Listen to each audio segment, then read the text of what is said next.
We are going to reconvene to open session at 6:21 p.m. and we will move on to our next agenda item, which is the flex loop.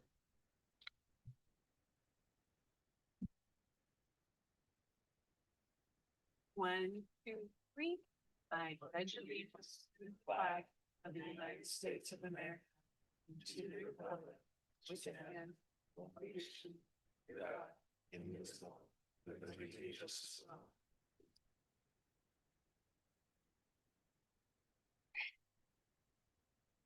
Okay, I need to report on action taken in closed session. In regards to agenda item conference with legal counsel existing litigation, the board took action in closed session regarding a matter listed as conference with legal counsel existing litigation pursuant to Government Code Section 54956.9 and voted to reject the claim unanimously. In student expulsion hearing case number 2526-2, the board decided to vote 4-1 to not expel. Regarding student expulsion hearing number 2526-2, pursuant to Education Code 4819, the board approved a stipulated expulsion agreement unanimously. That is all the action taken in closed session. Adriana was able to join us for closed session, but she will be absent from open session. Okay, adoption of the agenda. We have some changes. Our first change is to move item 17, adopt resolution number 2025-26, terminating services of classified employees, to discussion, action, and or information items as item number 4. And from today's presentations and recognitions, we are going to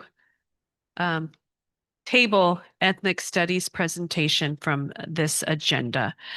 With those changes, can I please get a motion? I motion, so moved. Okay, is there a second? Second. Okay, all those in favor? Aye. Aye. Any opposed? Opposed. Okay, so we have 3 yes, and Martha is opposed. Okay. And with that, we will go to adoption of the consent. With the change of removing item number 17, everything else remaining the same. Can I get a motion? So moved. Okay, can I get a second? Okay, all those in, Angelo, who was first? Martha. Ladies first. Thank you, Angelo. You're such the gentleman. Yeah. Martha seconded. All those in favor? Aye. Aye. Any opposed? No? Okay, motion carries. Adriana, I'm sorry. Aye. I'm so sorry. It's okay. So sorry. Please do not throw eggs at me because I deserve it. Okay, I'm going to do better. Okay, with that, we will be moving on to recognition and presentations, and we are going to call up Tu'un Tavi. I hope I didn't butcher that. Tu'un Tavi student-led community group to the podium. Yay! Yeah, the certificates for. Okay, great.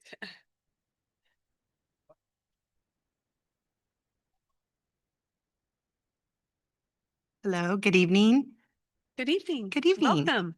Good evening. So, hello, everybody. Yvette Badia. I'm the coordinator for family and community engagement, and I am honored to be here to have this presentation for our North Monterey County High School students, their new community group called Tuntavi.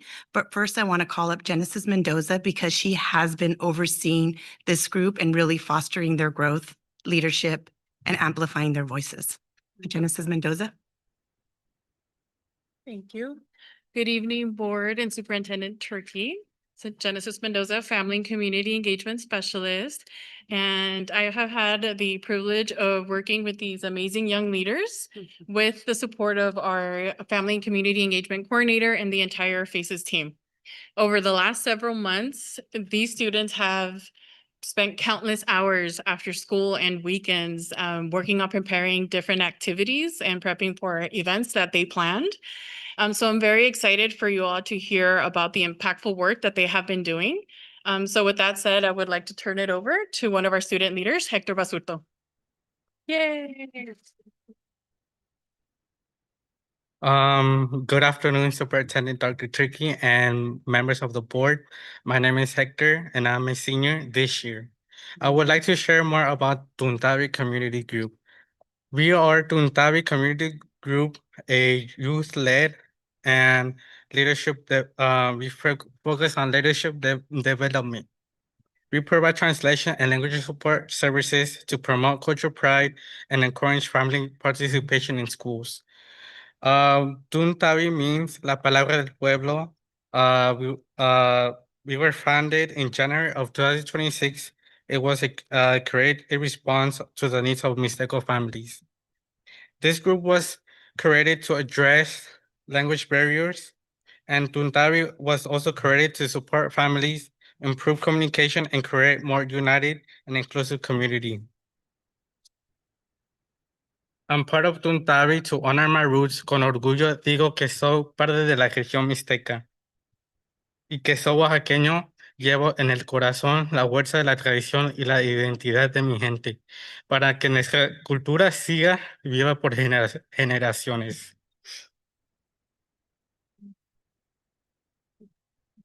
Hola. I'm sorry.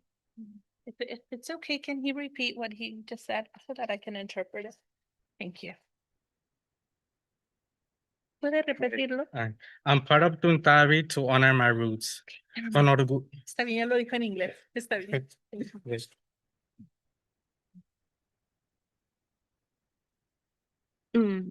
Hola, hola miembros de mesa directiva y superintendente. Soy Griselda, parte del miembro de Tuntavi. Soy parte de Tuntavi porque vengo de raíces indígenas y me gustaría que más personas conozcan más sobre nuestra cultura y nuestro lenguaje. Muchas gracias. Good evening, board members and superintendent. My name is Griselda and I form part of the Tuntavi group because I am indigenous and I would like more people to know about our language and culture.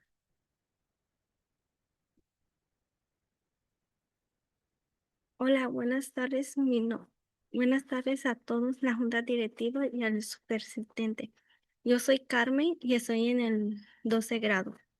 Hoy vengo a hablar sobre nuestra cultura de mi Monterey Community Group. Queremos que sea más grande esta cultura porque los padres no están en, ¿Involucrados? no están aquí y muchos niños no tienen esa oportunidad de poder expresarse cómo se sienten y no se sienten a gusto aquí en la escuela. Gracias. Good evening, board and superintendent. My name is Carmen. I'm in 12th grade and I am part of Tuntavi because I would like our culture to expand, to grow. Many parents are not participating because they're not able to become involved, as some of our students are not able to fully express themselves. Hola, buenas noches a todos los miembros de la mesa directiva y al superintendente Turki. Yo soy Valeria, estoy en el último grado y soy parte de Tuntavi porque me gustaría que la cultura se siga promoviendo, todas nuestras raíces se sigan compartiendo y me gustaría crear espacios donde todos se sientan incluidos y eso es todo. Good evening, board members and Superintendent Turkey. My name is Valeria. I am a senior. I am part of Tuntavi, and I would like to promote our roots because I would like for everyone to feel that they have a space and to feel included. Next slide, please. Road to the last picture I received on behalf of the brothers and sisters from Central Viva Church. They donated a total of 178 for El Día del Niño. And I would like to thank them very much for their support. And we also received the Community Foundation grant from Monterey County and Hershey's with the support of Miss Genesis and Miss Yvette.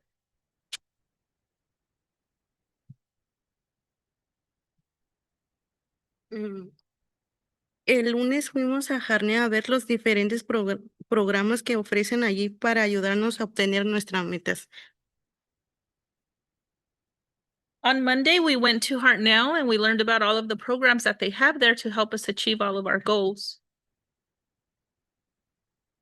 Hoy voy a hablar sobre un evento que hicimos para festejar el Día de las Madres. Fue nuestro primer evento y siento que fue muy especial para todos porque fue un primer logro que logramos todos. Y allí nos dieron nuestro certificado. Gracias.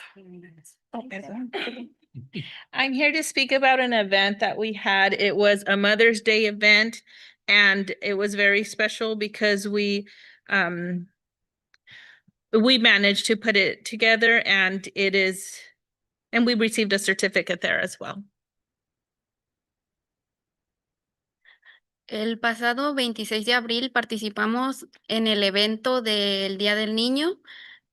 Trajimos a bandas musicales y la danza de los diablos, que es de origen oaxaqueño, y eso es un gran logro para nosotros porque así mucha más gente conoce nuestras raíces.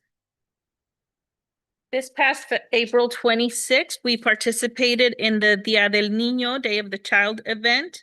We had several musical bands playing, and we had a performance of La Danza del Diablo, which translates to the Dance of the Devil, which is of Oaxacan origin. And that was significant because we're able to share more about our culture, Oaxacan culture. And next slide, please. Make sure to follow us on social media. I would also like to shout out, as this is our final year in high school, we hope to partner up with North County District to inspire the next generation to be proud of who they are. We also want to build parent engagement, inviting family to support their students that understand educational system. I'd like to give a special thank you to Miss Yvette and Miss Genesis for guiding me through this process and helping me bring my ideas to life. Thank you. Thank you.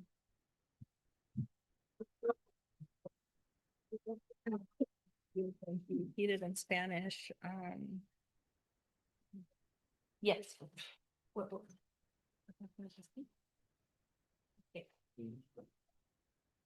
Okay, sorry, I was not taking notes.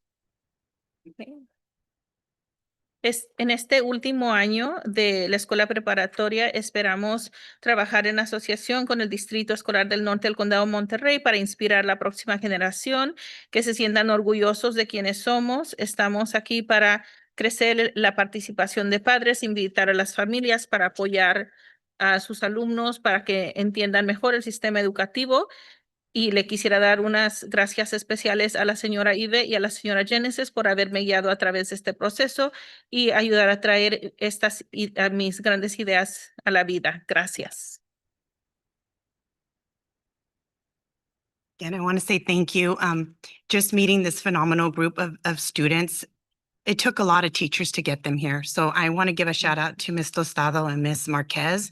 They have been really involved with Hector, and Hector has been advocating for his culture and his indigenous language. And he came up to me, so I'll share the story, Matt, because I know you like that to share it. So the way the story goes is Genesis fostered the relationship with Alma and Josefina, who are the parents. And he said he wanted to be part of Dia del Niño. And he told me to my face, I said, I'll be part of Dia del Niño, but you don't represent my culture. I said, okay.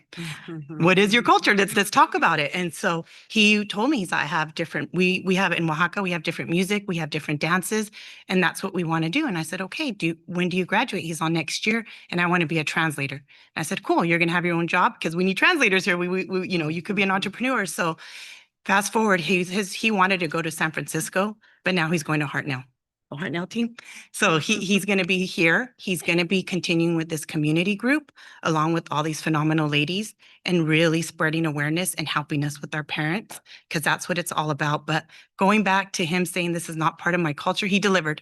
He received a $5,000 grant from the Community Foundation.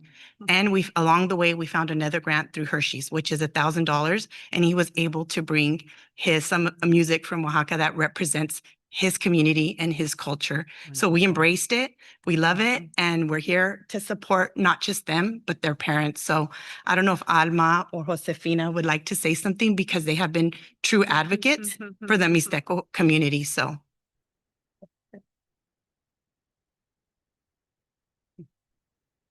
Buenas tardes a todos. Mi nombre es Josefina Lizama y soy hermana mayor de Carmen y soy su tutora porque mi madre no puede estar aquí.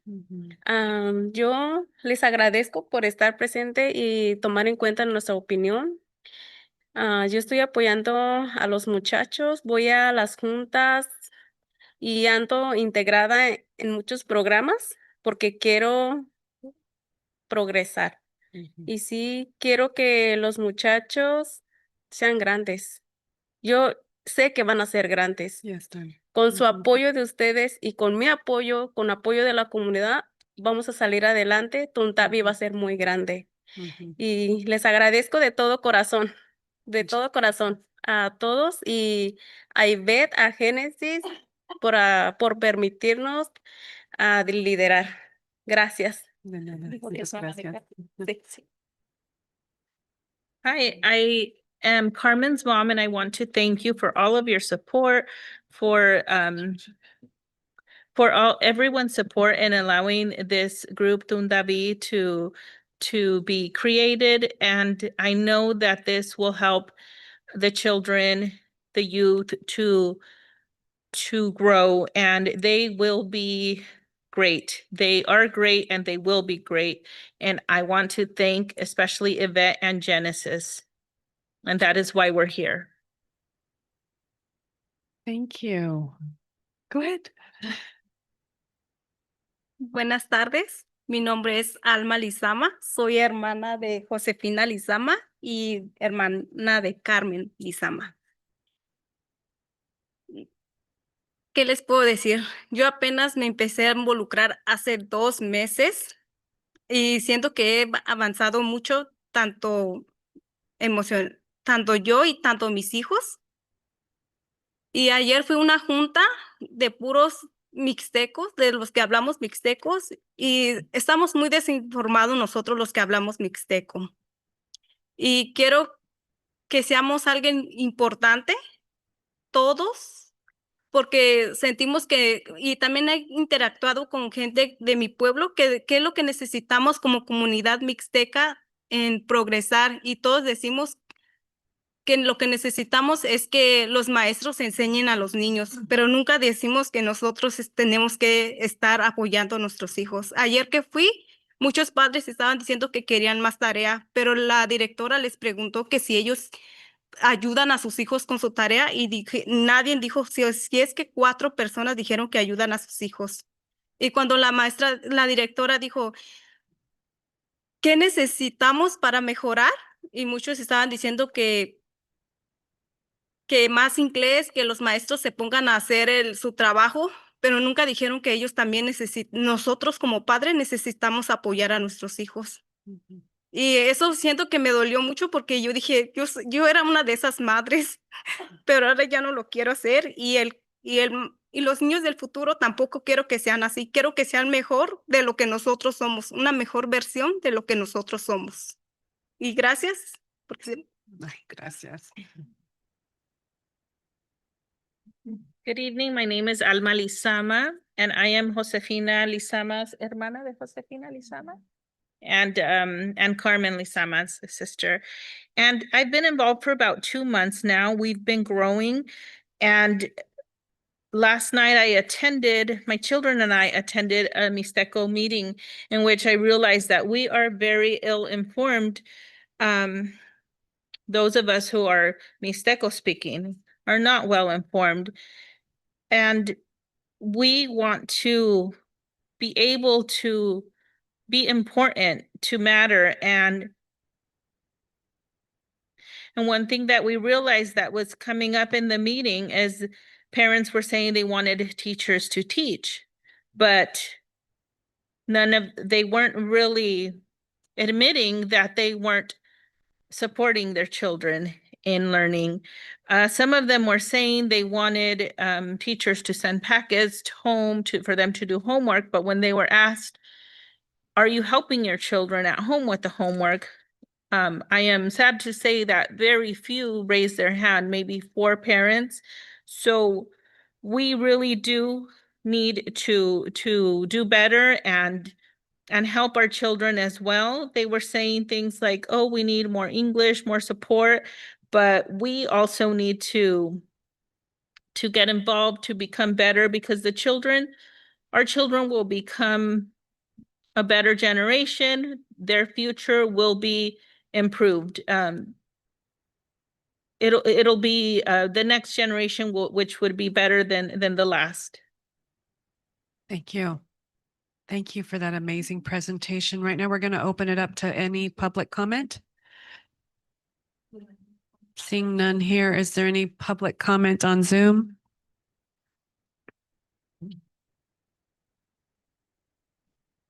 Maybe.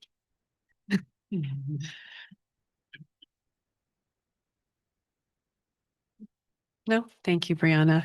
Okay, we'll start with our amazing student board member, Adriana. This one, yeah.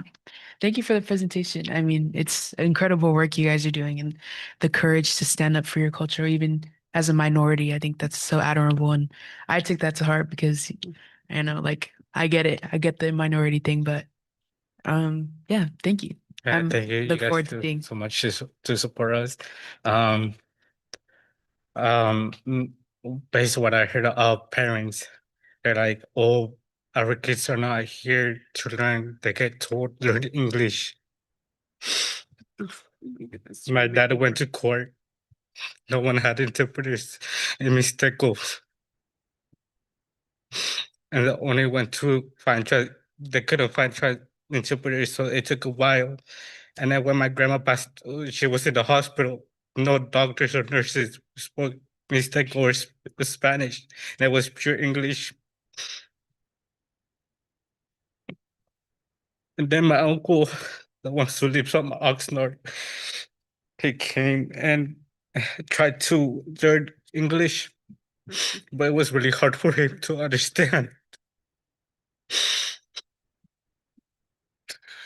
But thank you, with you guys' help, without us, this wouldn't be happening without our Mixteco families. And I want to thank to Yvette and Genesis for helping me and give me this opportunity to become who we are. Thank you. Thanks, Hector. Go ahead, Angelo. You have comments? I heard a big comment, heartbroken to hear that. Something I'm noticing over the past couple of years at our board is our Mixteco community we've been learning more about it. Let's say when I first started on the board, I rarely heard stuff, so I've been really proud to see the district that we're recognizing such a large community that are here. And something I heard from the parents is a lot of times they're not included. So a lot of times they're not being heard, and definitely want to step it up where we keep creating opportunities like this. Having our kids come here. Like I said, when I taught math here, I had students that were bilingual but spoke no English. They spoke Mixteco and English. I'm sorry, Mixteco and Spanish, and it's a lot of times they were just kicked to the corner, which side. But hopefully, this is something that we can keep building, recognizing we have a large community here, and do more to support you. Thank you, Angelo. Martha? Just muchas gracias por venir ahora. Griselda, Hector, Valeria, y ¿cómo se llama la otra muchacha? Carmen. Carmen. You know, you guys were amazing. You guys were amazing to be here. And it just, you know, our demographics para Mixtecos ha crecido mucho, right? Our demographics has grown a lot. So your vision started in January to do this, Hector, is just unbelievable. Your future, el futuro para ustedes va a crecer más bonito. Porque lo que está empezando, what you guys are starting is going to grow because it's such a need. You know, I went to an event in Greenfield and yeah, they have this organization to translate Mixteco, pero cobran mucho. They charge a lot. So what you guys are doing and you want to help us in our district is golden. You know, este es bien bonito que quieren ayudar con nosotros and partner with us. So thank you, Yvette and Genesis and Lupita and everybody involved to create this because was the need that we needed. And the fact that it came from students is just unbelievable. But that just tells us we have amazing students here. You know, that they're innovative, they're creative, and you guys are breaking barriers by doing what you're doing. And Hector, I'm so blessed to hear that you're going to be here in Heart Now. And you're going to continue to work with these beautiful ladies and your parents and everything that I heard to bring everybody together. I saw on social media the Mother's Day event you guys did. Of course, I was at Dia de los Niños, and when I saw the performance, I've never seen that before. I learned a lot con ese the performance that they did. It was amazing, but the diversity that we had there, you guys really brought it to light. So, muchas gracias por venir, and I can't wait to continue our partnership. Thank you. Para ustedes creciendo. So thank you. Rick? Great presentation and great work from our team with the district. So proud of everyone here for doing all this. I see some of the same faces that I see in dancing, that I see involved, advocating, obviously. It's great to have that passion and to have you here with us in this district. And especially that you're highlighting your culture and educating people on the culture that don't already know about it, you know, meaning our school, our district, our community. And thank you for wanting to bring that knowledge to the next generation. That's like she said, golden. And to decide to stay here and pursue a passion, because that's what it is. It's passion. That's something I know about, to help others. So just great work by you guys. I see you all the time doing great things, and we love it, and we're so proud. Thank you, Rick. Did you want to say anything, Matt? Yes, I would love to. Thank you. Gosh, all of you, thank you so much. Right. Hector, you brought tears to my eyes over here. My daughter would start laughing at me. Right. I was laughing. Sandra was also laughing at me as well. But no, thank you all so much. I think what you're doing is so important and so needed. And I want you to know that we are with you shoulder to shoulder, side by side, to support you, to support your families, to support the Mixteco speaking community. Okay, so we are right there with you. So, and we are so happy to partner so we can continue doing what's right and what's best for our Mixteco speaking community. So thank you all so much. Thank you, Matt. I just want to say, who better than you to tell your own story, you know, and to advocate for your very own people. That's what makes it so beautiful. I see a lot of seniors. I hope there's some freshmen, sophomore, and juniors to carry on this work. And hopefully you'll come back as an alumni, because once you're a Condor, you'll always be part of North Monterey County School District. So you're making us extremely proud. I loved hearing from the parents or the sisters that talked about how important it is for them to be involved and to support you and to nurture you and your vision. So we are so incredibly proud. I want to give you a round of applause, and then we'd love to take a picture. Okay? If you'll come up to the front with us. Yes, yes. We have some certificates for you all. Tenemos certificados para ustedes.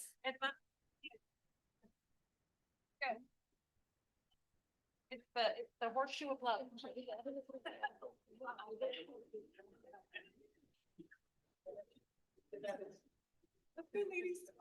They're trying to get ready. Oh, no, just them. It's them. It's them, just them. This is their thing. Everybody take. Okay.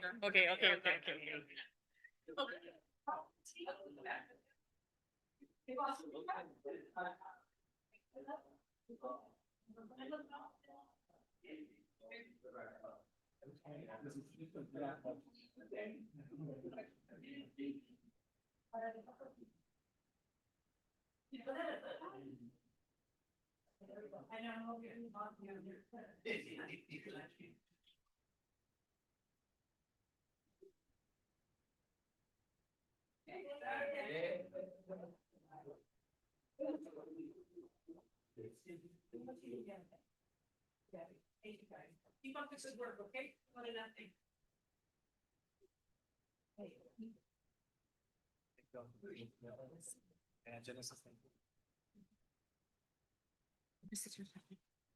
Okay, our next agenda item is Wallace Foundation's Advancing Opportunities for Adolescents Initiative presentation. Yay! You're gonna use this up here, but. Okay. Good. Thanks, guys, for clapping.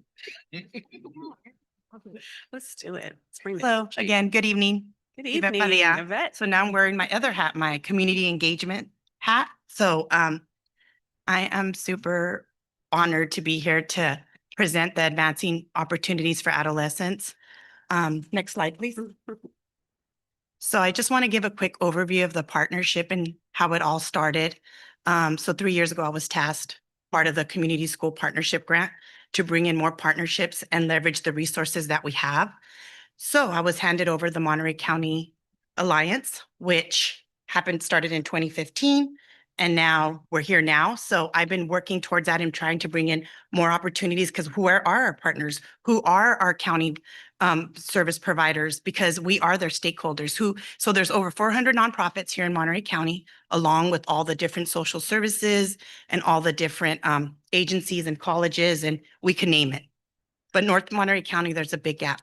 There's just a big disconnect. I don't know if it's because we're rural, we're 70-mile radius, but this has been something that's been going on for years.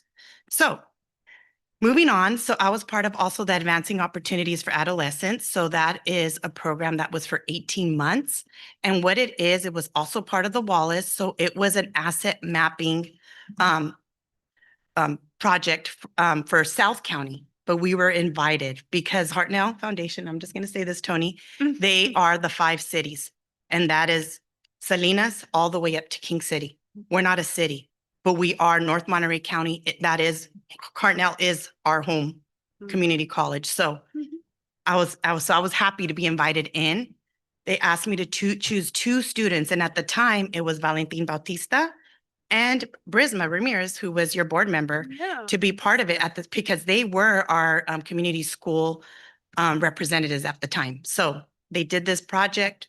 It was a few weeks long, Saturdays, 2 times a week. They worked with Michelle Slade. They worked with Rosemary Soto and a psychologist from CSUMB. So they taught them how to do asset mapping. That information went into a grant for the Wallace. So now all this stuff is happening. I met Tony through the North Monterey County Alliance. Tony Amescua, the director for Bright Futures. Now I'm part of the Bright Future Steering Committee. So there's only 2 of us that really represent North County. So it's myself and Elsa Jimenez, but she also represents Monterey County Public Health. So we're there to advocate. We're there to be part of the group.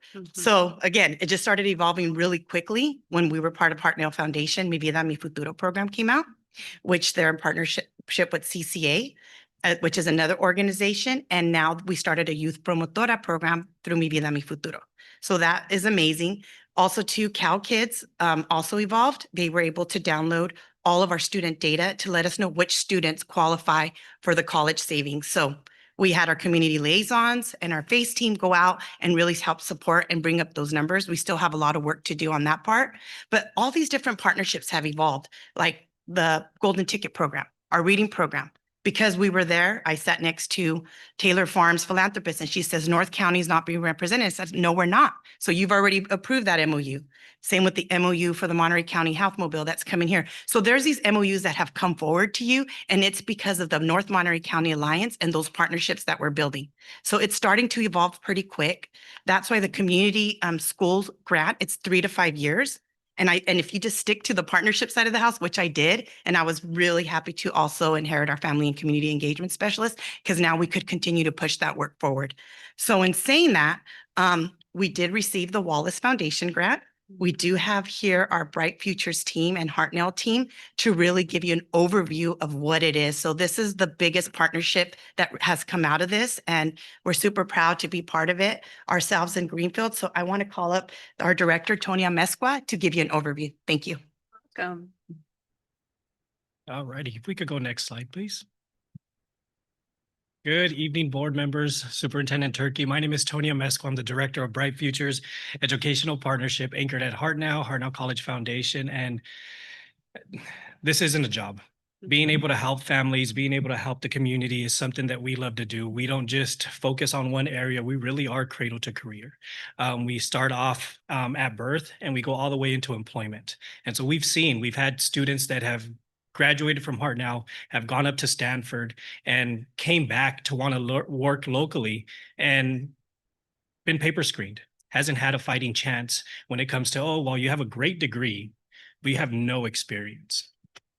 And so something that Bright Futures really focuses on is how do we give them that fighting chance before they graduate?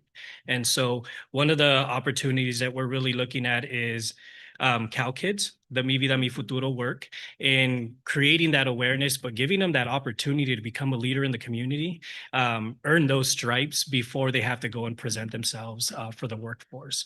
And so we can't do this work alone. So I'm very proud to say that we have an amazing team. You'll see that Lauren Cole's our senior project manager.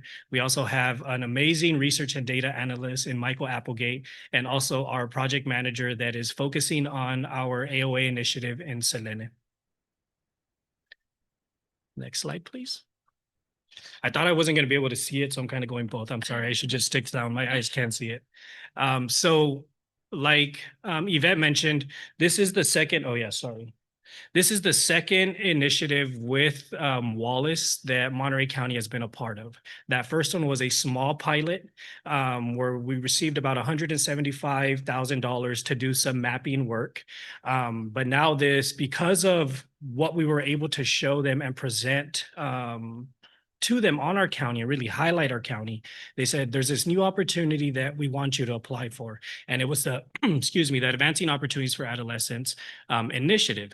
We were one of 1,700 organizations that were selected to be a part of this initiative. So this was nationwide. So out of the 1,700, only 7 were selected. We were one of those 7, the only one on essentially the West Coast and only one in California. And so what makes this very special is that this is work that we don't have to do on our own. We have 6 other communities that we're able to lean on and learn mistakes and also learn the highs. So we're very excited to have 6 other partners embarking on this journey with us. Oops. And why North Monterey County? So we didn't just choose North Monterey County because I love Yvette and everything that she does. We really dove into the data. And there's 2 communities that we're focusing on, one of them being Greenfield and the other one being North Monterey County. And so you could see the data here pretty similar, just socioeconomically disadvantaged. Both are identical. We have 85% of our students that face that struggle. English learners, you're at 38% of English learners. And so I won't go on with the rest of the list, but you can see why North Monterey County and Greenfield were identified. We really want to make sure that we are eliminating barriers and providing the opportunities. And so the presentation that came before us really paints that picture. At times, those opportunities aren't there.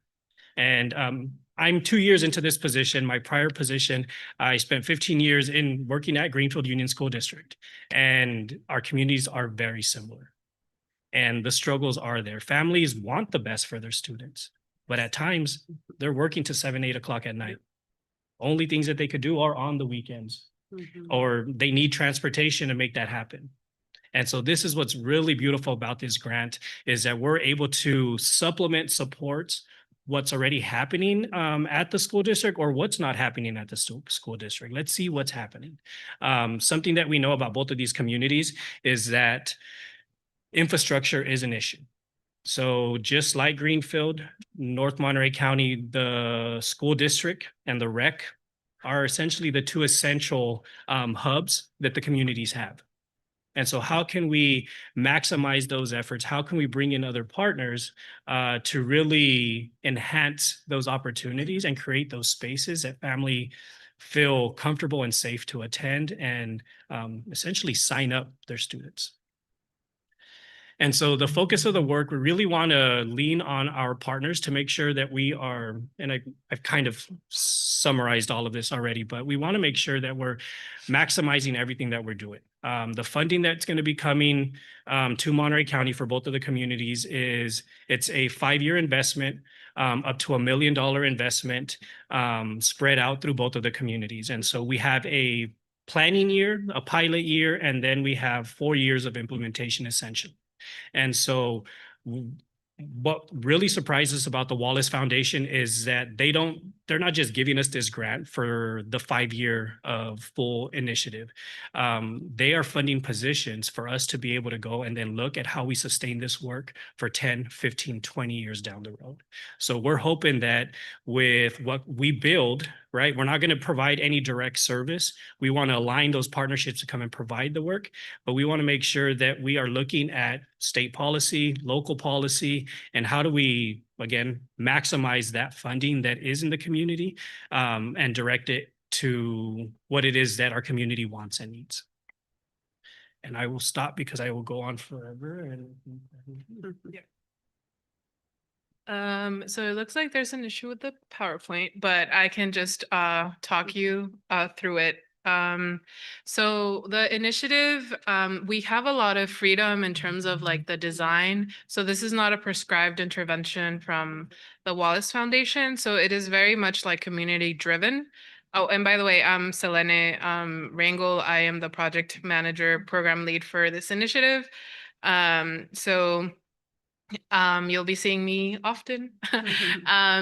And so the core elements of the initiative that we do have to adhere to are that we are supposed to provide youth between 6th grade to 10th grade with interest-driven opportunities. So we know that there's a lot of like after-school programming already, but what this initiative is trying to do is to expose students to different types of programs and different interests that may lead to pursuing a career in like that interest, or just, exposing them to different things to support with like economic mobility down the road.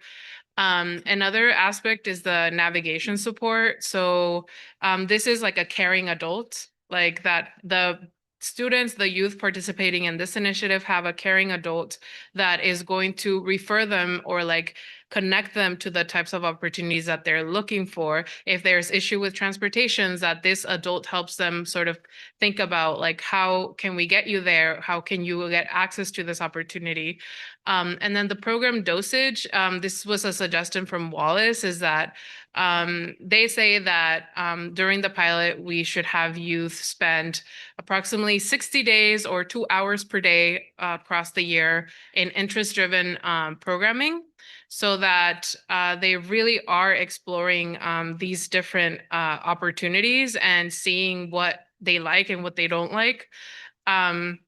And then the last element is just provider coordination. So that's a lot of my role, to making sure that we are tracking students and we're tracking the providers and like their attendance, and seeing what attendance and retention is, if there are issues with students dropping out. And like if that's the case, then like we need to explore that and understand like what are the barriers to like participating in these types of programs. So next slide. I guess something to know about the initiative as well is that this is a system level impact. So that's the goal. We're not going to be funding specific programs. So I know there's already after school programs in schools and in the community. We're not going to fund specific programs. It's going to, like, a lot of the funds are going to invest it in the system. So like, how can we create a youth development ecosystem where like students are really seeing an abundance of like interesting and like quality opportunities after school where they are excited to go and spend their time.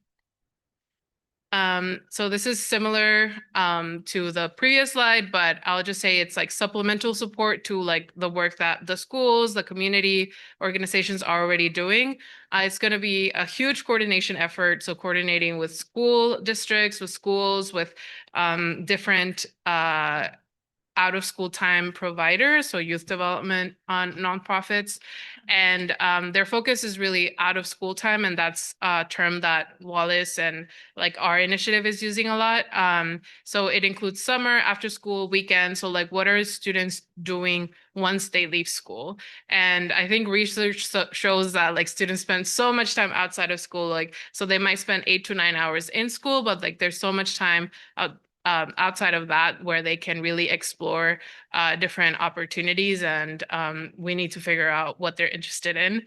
And yeah, focusing a lot of their learning experiences in things that like youth are really genuinely interested in. Okay. So the way that we'll do this, and it was very like heartening to see this youth group come up and like the parents and all of that involvement, because that's really what we're trying to bring to this initiative as well, and like expand on what the work that's already being done here. So we will be setting up a parent leadership council, and I know there are some parents here in the audience who participated during the focus groups earlier this month, or in March, sorry, creating trusted connections with between a caring adult and the youth, and like the caring adult and the families, and really putting the student voice at the center. So we will also be working with like a youth leadership committee with students from North Monterey County. And I'll go really quickly through what we've done to date with this initiative. So in September 2025, Bright Futures received the grant for the design phase. And then they went to Wallace in New York City. And then there was a peer learning convening in January 2026 that we all went to. There was a baseline data collection, and that's where our research counterparts interviewed parents and youth to really understand what's happening here. And then there was a spring visit from Wallace Partners a couple of weeks ago. And then we will be having monthly convenings with the leadership committee, which involves like Superintendent Turkey, Yvette, and some of like the school administrators in the middle school. And then upcoming involvement is more leadership committee convenings, the youth leadership group that will be formed, and the parent and family engagement board. And we'll also be going to a trainers academy in August 2026. So a lot of travel and opportunities for professional development for like our staff, and like that we bring back to the community. So who's this? So this is our last slide. I'll go quick. So in summary, what we're going to be looking for the district is a partnership MOU agreement where there isn't going to be money directly exchanged with the AOA initiative to the district, but it is going to be going to the programming, the system that we want to build. And so we will be working really closely with the district to get feedback, to look at the data, to coordinate meetings, in school, outside of school. And so it's really again, it goes back to the infrastructure and the support for the community. And there's no one better that can do it like the school district. And so that's why it's important for us to have that partnership with all of you, so that we're making sure this money is well spent and it's going to the families that need it the most. And so just earlier this week, we had an amazing meeting and kind of trying to dial down what students we're going to be focusing. So everything is going to be intentional, with equity always at the forefront. Thank you. Yeah. I appreciate that very informative presentation. We're going to open it up to public comment, and I actually have some here. Let me just make I guess they're not in order. Yes, it's regarding item K-12 or K-2, sorry. So our first person is Adriana Molina. And then it'll be Griselda Diaz, I hope, or Griselda Diaz, please. And then next will be Cindy Alvarez, I believe. And then after that, it'll be Janet Cervantes, Carmen Lizama, and then Alma Lizama, and then Josefina Lizama. So we're going to start with Adriana. Hi. Hola a todos, buenas tardes a mesa directiva del Distrito Escolar del Norte del Condado. Mi nombre es Adriana Molina y yo soy aquí porque quiero agradecer a ustedes por este espacio y también quiero agradecer a Jarnel por la colaboración que estamos haciendo con CCA. Perdón, no dije, pero soy Adriana Molina, soy líder organizadora con CCA en Community Engagement en la comunidad del norte del condado y estoy aquí porque quiero agradecer a Jarnel por la colaboración que ha hecho con CCA, por traer los proyectos para jóvenes como Mi Vida, Mi Futuro, jóvenes y adultos para informar más de los programas o proyectos que pueden sus hijos abordar cuando van a la universidad, al colegio o hasta una escuela técnica. Entonces nada más quiero corroborar que es muy importante traer estos programas para nuestros jóvenes y nuestros padres que se informen de cómo sus hijos pueden llegar a la universidad, como dije anteriormente, o a una escuela técnica o colegio, que conozcan las universidades de California, las que tenemos cerca, los colegios, y también la colaboración con Ivette, que ha sido muy buena, porque eso nos ayudó bastante con el espacio del Centro de Recursos Familiares, con todo lo necesario, cuidado de niños, los que ocupamos, porque los padres necesitan venir a esta información, pero también necesitan cuidado de niños. Entonces, gracias a Ivette, que nos colaboró con eso, comida para cuando vienen del field de trabajar, coman algo, y el espacio, y nosotros traer este proyecto, gracias también a CCA, que está puesto para apoyar a la comunidad, como siempre. Gracias. Muchas gracias. Pues le pide una repetición de algunas cosas, si quiere quedarse aquí cerca. Hi, my name is, one second, Adriana Molina. Sí. And I am a leader with CCA. A community engagement leader with CCA, and I am here to thank all of you, the board and superintendent, and also Hartnell for all of their collaboration, for working with us. And I'm sorry, the interpreter is going to need to ask for some repetition. That was a lot. I would like to thank Hartnell for its collaboration and supporting programs such as Mi Vida, Mi Futuro, and other programs in the community, such as like the Community Resource Center.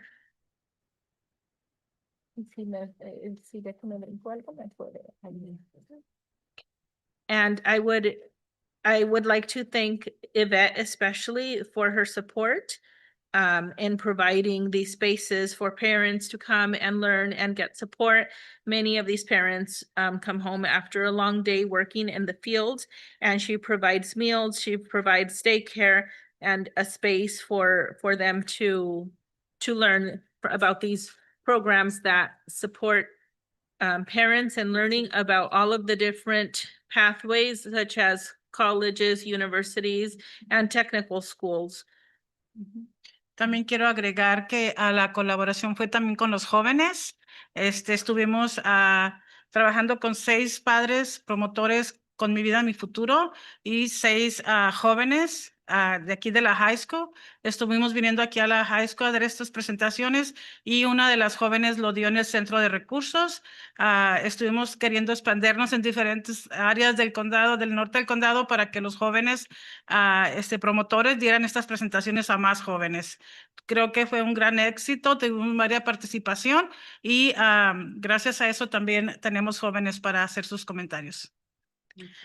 We've also been collaborating with students, and we did a presentation at the Resource Center, at the Community Resource Center.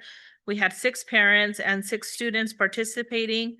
We had one student who presented, and it was a great success. And we were collaborating with these students who are also here to speak as well. Thank you. Okay, the next public comment is Griselda Diaz. Hola, mi nombre es Griselda Díaz y asisto en el North Monterey County High School. Hoy quiero compartir mi experiencia sobre mi vida y mi futuro. En mi, en mi clase recibí información que no conocía. Por ejemplo, el programa de Cow Kids. Yo no conocía sobre ese programa, pero me ayudó mucho a aprendérmelo. eh, Porque es una beca que empieza desde el kinder y se termina en la high school. Recientemente abrí mi cuenta y descubrí que ya tengo un dinero de esa beca para mi educación. Gracias. Ajá. My name is Griselda Diaz. I'm a student here at North Monterey County High School. I wanted to share that I did not know about a program, and it's something I learned recently about Mi Vida, Mi Futuro. I found out that it is a scholarship that follows you from kindergarten through high school. And it was wonderful to find out that I had an account there, and it will help support my education. Thank you. Okay, the next public comment is Cindy Alvarez. Hi. Welcome. Hi, my name is Cindy Alvarez. I'm a promoter from the project Mi Vida Mi Futuro and CCA, partnering up with Bright Futures and Hartnell College. Today, I would like to talk about my experience with the program. I enjoyed being part of this program because I have gained a lot of confidence in public speaking, and I have also enjoyed giving out information out to the students that they might have not known before. Thank you for listening. Thank you. I may. The interpreter would like to make a correction from the last speaker, Griselda Diaz. Cal Kids is the scholarship she was unaware of. She was aware of Mi Vida, Mi Futuro, and is also a promoter with that. Thank you. Okay, our next public speaker is Janet Cervantes. Hi. Hi, good evening, everybody. My name is Janet Cervantes, and I'm a promotora with CCA Center of Community Advocacy. And today I would like to share a little bit of my experience of being a promotora. A little background information. I became a promotora by the Alliance meetings by participating, by getting invited, getting an invitation from Yvette Padilla. And I became a promotora, and I became somebody that went into classes, did 6 modules, 6 presentations of college and career, and like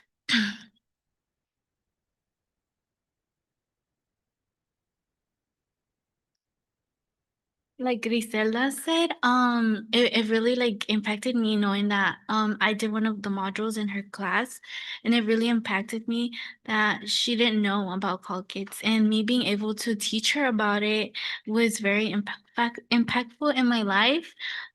Just knowing that I was a person that made an impact in somebody else's life, and now she knows all the programs she could be in or she could participate in, even as being a senior. Just overall, Mi Vida, Mi Futuro has showed me how to become a leader, has taught me how to control my emotions and how to be able to communicate with others without having the feeling of like not being able to just like communicate with them. And thank you for listening. Thank you, Janet. Yeah. Okay, our next speaker is Carmen Lezama.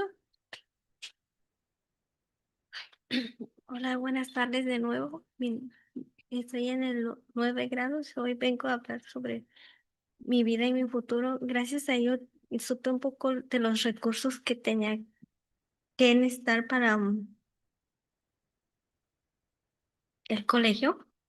Y pues ayer me pasó un error que me faltó mucho, me faltó un recurso para rellenar y ayer lo estuve haciendo y luego ya estoy calificada para Harnett. Gracias. ¿En qué año vas? ¿En el 12? ¿En el 12? Okay. Good evening again. And my name is, perdón, ¿tu nombre? Carmen. Carmen, and I wanted to share that one thing I found I recently learned about in last night at the event with Mi Vida y Mi Futuro was about all of the resources that I will need to attend college. I found out that there was one resource that I still needed and was able to complete all of the necessary requirements, and I am now qualified or enrolled. ¿Está inscrita en Hartnell? Sí, now enrolled in Hartnell. Okay, our next speaker is Alma Lizama.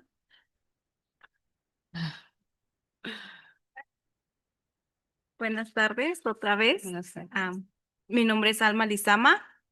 Yo hace 2 meses yo no sabía nada, pero ahora gracias a Dios que yo conocí a CCA y estoy más involucrada en la educación de mis hijos y en mi persona también, como he ido a disciplina positiva, a psicología, y eso me ha ayudado tanto porque a mí en el año pasado me diagnosticaron prediabetes de 6.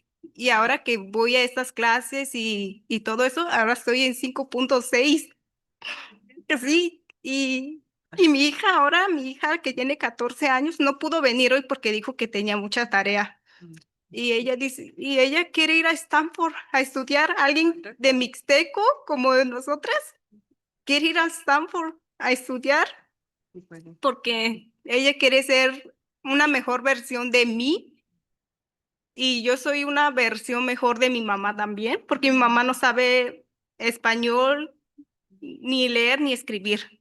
Y yo, gracias a Dios, yo sí sé leer y escribir. Ahora me falta el inglés y que voy a aprender en Harnell.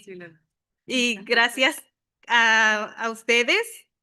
Y ojalá y no desaparezca ninguno de esos programas porque a mí me ha ayudado mucho en mi persona y en mi salud. Y con mis hijos a involucrarme más. Como ayer miré que necesitamos involucrarnos más como padres. Y me dolió mucho ver eso porque yo era una de esas madres que le decía a su hija, ¿y por qué tú no haces tu tarea? Tú nomás vas a la escuela. Pero ahora que miro y digo, no, mi hija también se frustra en la tarea. Miro que mi hija se duerme a veces hasta las 11, 12 por hacer sus tareas. Y eso ahora me duele a mí ver eso. Y yo quiero una mejor versión de mí en ella o en mis hijos, que tengo 2 más. Con ellos son 3. Y gracias.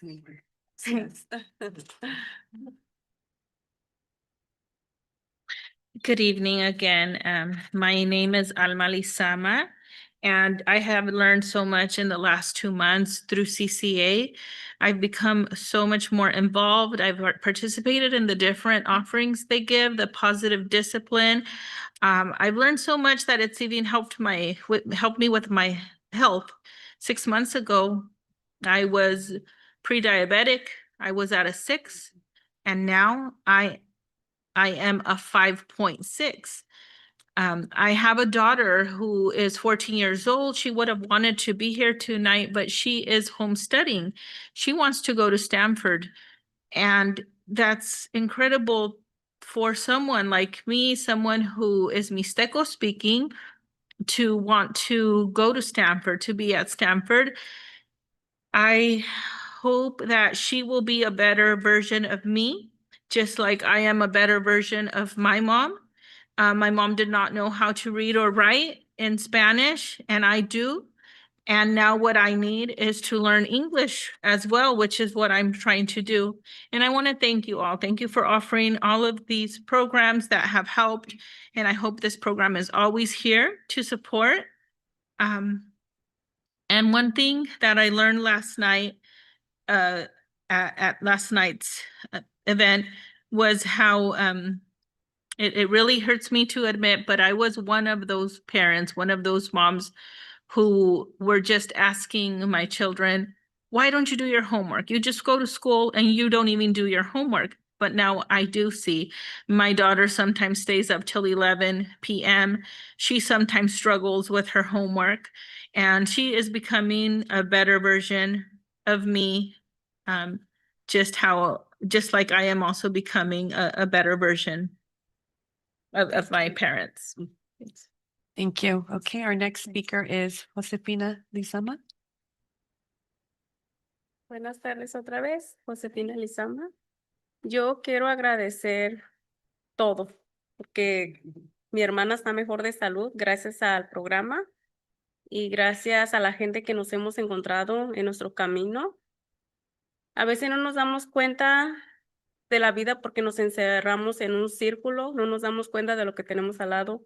Pero ahora yo y mi hermana y hasta mi mamá, que es diabética, es más feliz ahora y no se está complicando como antes se le complicaba la enfermedad. Y gracias a CCA, yo me enfoqué más en mi hijo. Mi hijo hace 2 meses se ganó un certificado de matemáticas porque gracias al programa yo me involucré más con él, lo estoy apoyando más, estoy hablando más con él y no me enfoco ni en una enfermedad o de lo que me pasa afuera, me enfoco en mi hijo y en mi vida. Y gracias a los programas y gracias a ustedes, porque sé que ustedes nos van a ayudar para tener más programas. Muchas gracias a todos. Gracias. Good evening again. My name is Josefina Lizama, and I just want to appreciate everything. I am so grateful for all of you and all of the programs that we are able to benefit from. CCA has helped. Even with my sister's health, she is healthier due to this program, and not just her, but even our mom, who is also diabetic, has less complications now because of what we're learning. And I am now so much more focused on my son, on his schooling. He just got an award in math recently, and that was thanks to CCA. I am now focused not on illnesses, not on other things. My focus is my son, and my focus is on him and his studies and our life. And I want to thank everyone. Thank you. Thank you all for providing public comment. We really appreciate it. Brianna, is there anybody on Zoom for public comment? No? Okay, we're gonna move over to our student. You'd like to provide any comments? Just thank you for the presentation, and thank you for everyone that spoke and attested to how life-changing that these programs are, these opportunities, and how impactful they can be in this community. So thank you. Thank you, Adriana. We're gonna go ahead and start with you, Rick. Yes, thank you for the presentation. Very informative, and thank you to all the public speakers that spoke their testimony. Thank you. Thank you, Rick. Martha? You know, I really learned a lot from the Wallace Foundation presentation, so thank you. I mean, I heard a lot of great things about it. It came out in the news. You identified why it was such a big deal. I mean, for us to be the only one in California, that's huge. So, and 1 million? 1 million. 1 million within 5 years. Correct. But I learned a lot how this is going to be given back for systems, you know, systems that we can sustain and implement. And I love the fact that you have it broken down. 1st year plans, pilot, and implementation, right? Implementation for 3 years. Yeah. So I was wondering, like, you know, you guys are in a planning stage, right? In the planning stage. And then you talked about some ideas where the funds will be going, like for systems of after school. And this is for middle school, right? We're working with the middle school students. Can you just give me an idea? Like, I mean, what would that look like? Like when you say system, you guys like vision something, or does that still have to be worked out? Yeah, so we're still in the planning phase, obviously, but what we really want, this is interest-based. So we need to survey the students, we need to hear, and obviously the students only know what they know. right? And so we have to present with ideas, present them with opportunities of what is, excuse me, an after school support that they can have, an activity that they can have. And so first thing first, we have to survey them, figure out what's an interest. What are they aiming at? Do they want culinary experience? Do they want archery, golfing? Do they want to learn how to swim? So we kind of want to hear from them first, and then go out to our partners and see what systems or what programs are already out there, seeing if we could bring that over to North Monterey County, bring that over to Greenfield, so that we can create that system. And of course, the funding is going to be in play. We would be able to see if they're able to expand their services, but then also see if it's within their mission and vision to sustain this after Wallace is gone. Great. And then I heard you say about infrastructure. Correct. So when you heard, I'm glad to hear you're going to survey, you're going to hear, because we have the after school program right now. We do surveys, but yes, this is taking it to the next level Mhm. because you guys are going to be able to support it on what comes out of that survey. So for example, what if the kids do want, you get results that a lot of kids don't know how to swim. Correct. Are you able to put a pool in for us? Yeah, we need a pool. Maybe? Right, we can provide transportation potentially to a pool. So it's kind of looking at the system and seeing like what, with that position that we're going to be hiring that's looking at local state policy, then we start really looking at local government and seeing, hey, they need a pool. How do we change? Is there a ballot? Is there policy already, something in motion that could go and benefit communities like North Monterey County? They need a pool. Is there funding already somewhere out, a grant allocated for this type of work? So yes, essentially that is what we would want, is to build a pool. So we're, yeah. Understand how that partnership, that advocating Yeah. for that goal that maybe could come out of the survey Right. to help us get there. Because it's been something in the mix for a long time. Right. We've asked our board of supervisors, because that's what we wanted, Yeah. but it's never come to tuition, right? Yeah. Yeah. So it's great to hear that, maybe that could just be one Yeah. thing. We always ask that if you had a wand and you could have 3 wishes, what would you choose for? And for us is we need to hear that. We need to hear big picture. They keep telling us dream big. So, okay, if we can, we start off slow and then we start changing the system, because the system is what creates the barriers. And how do we open up those gates so that we're able to get that funded? Right. And then obviously student voices like we heard tonight are powerful, parent involvement. Correct. I'm so glad, that our FACE team and all this, everybody, it's proof of tonight of how that empowerment of the parents and the student voices are rising to the surface. So with that being said, how do you choose? Because you guys are going to have youth involved in this, right? You're going to have, I heard you hear a parent group and a youth group. Yeah. How are you going to choose those individuals to participate in this? Yeah, so we're looking at the data again. And right now, we're still in the planning phase. So Superintendent Turkey, I'm going to go ahead and just say we have an idea of a focus group. It's not going to be anything big. We're calling it our pilot/prototype, right, of what that's going to look like. It could be potentially anywhere from 80 students to 60 or 30. And so we are looking at those students, though, that are furthest from opportunity, or the ones that are at most risk. And so that could be students that have D or an F. Those could be the long-term English learners. And so those are a couple things that we're looking at. Again, everything is going to be data-driven. We're not just going to go and say, hey, that kid are in the program. We're going to look at what the data is telling us and identify those students. We know it's middle school, 7th and 8th grade. Not all of them are going to want to participate. So how do we entice them to stay into the program, whether it's 30 kids to starting off or the 80 to 100 students? We need to figure out a way to entice them, because we know middle school doesn't want to stay for the after school program. Entice them with money. Well, Internships. we're big on Cal Kids. And so we could start giving them a savings account, or we can go and say, hey, we'll pay you to come and learn. Then we'll do that. Okay, great. Again, thank you so much for being here, giving us just an opener of all of how this is going to work, and look forward to, seeing how this is going to evolve, and you guys coming back and seeing how this partnership is going to continue to evolve. So thank you for being here. Yeah, thanks for having us. Thank you, Martha. Angela? So, Mr.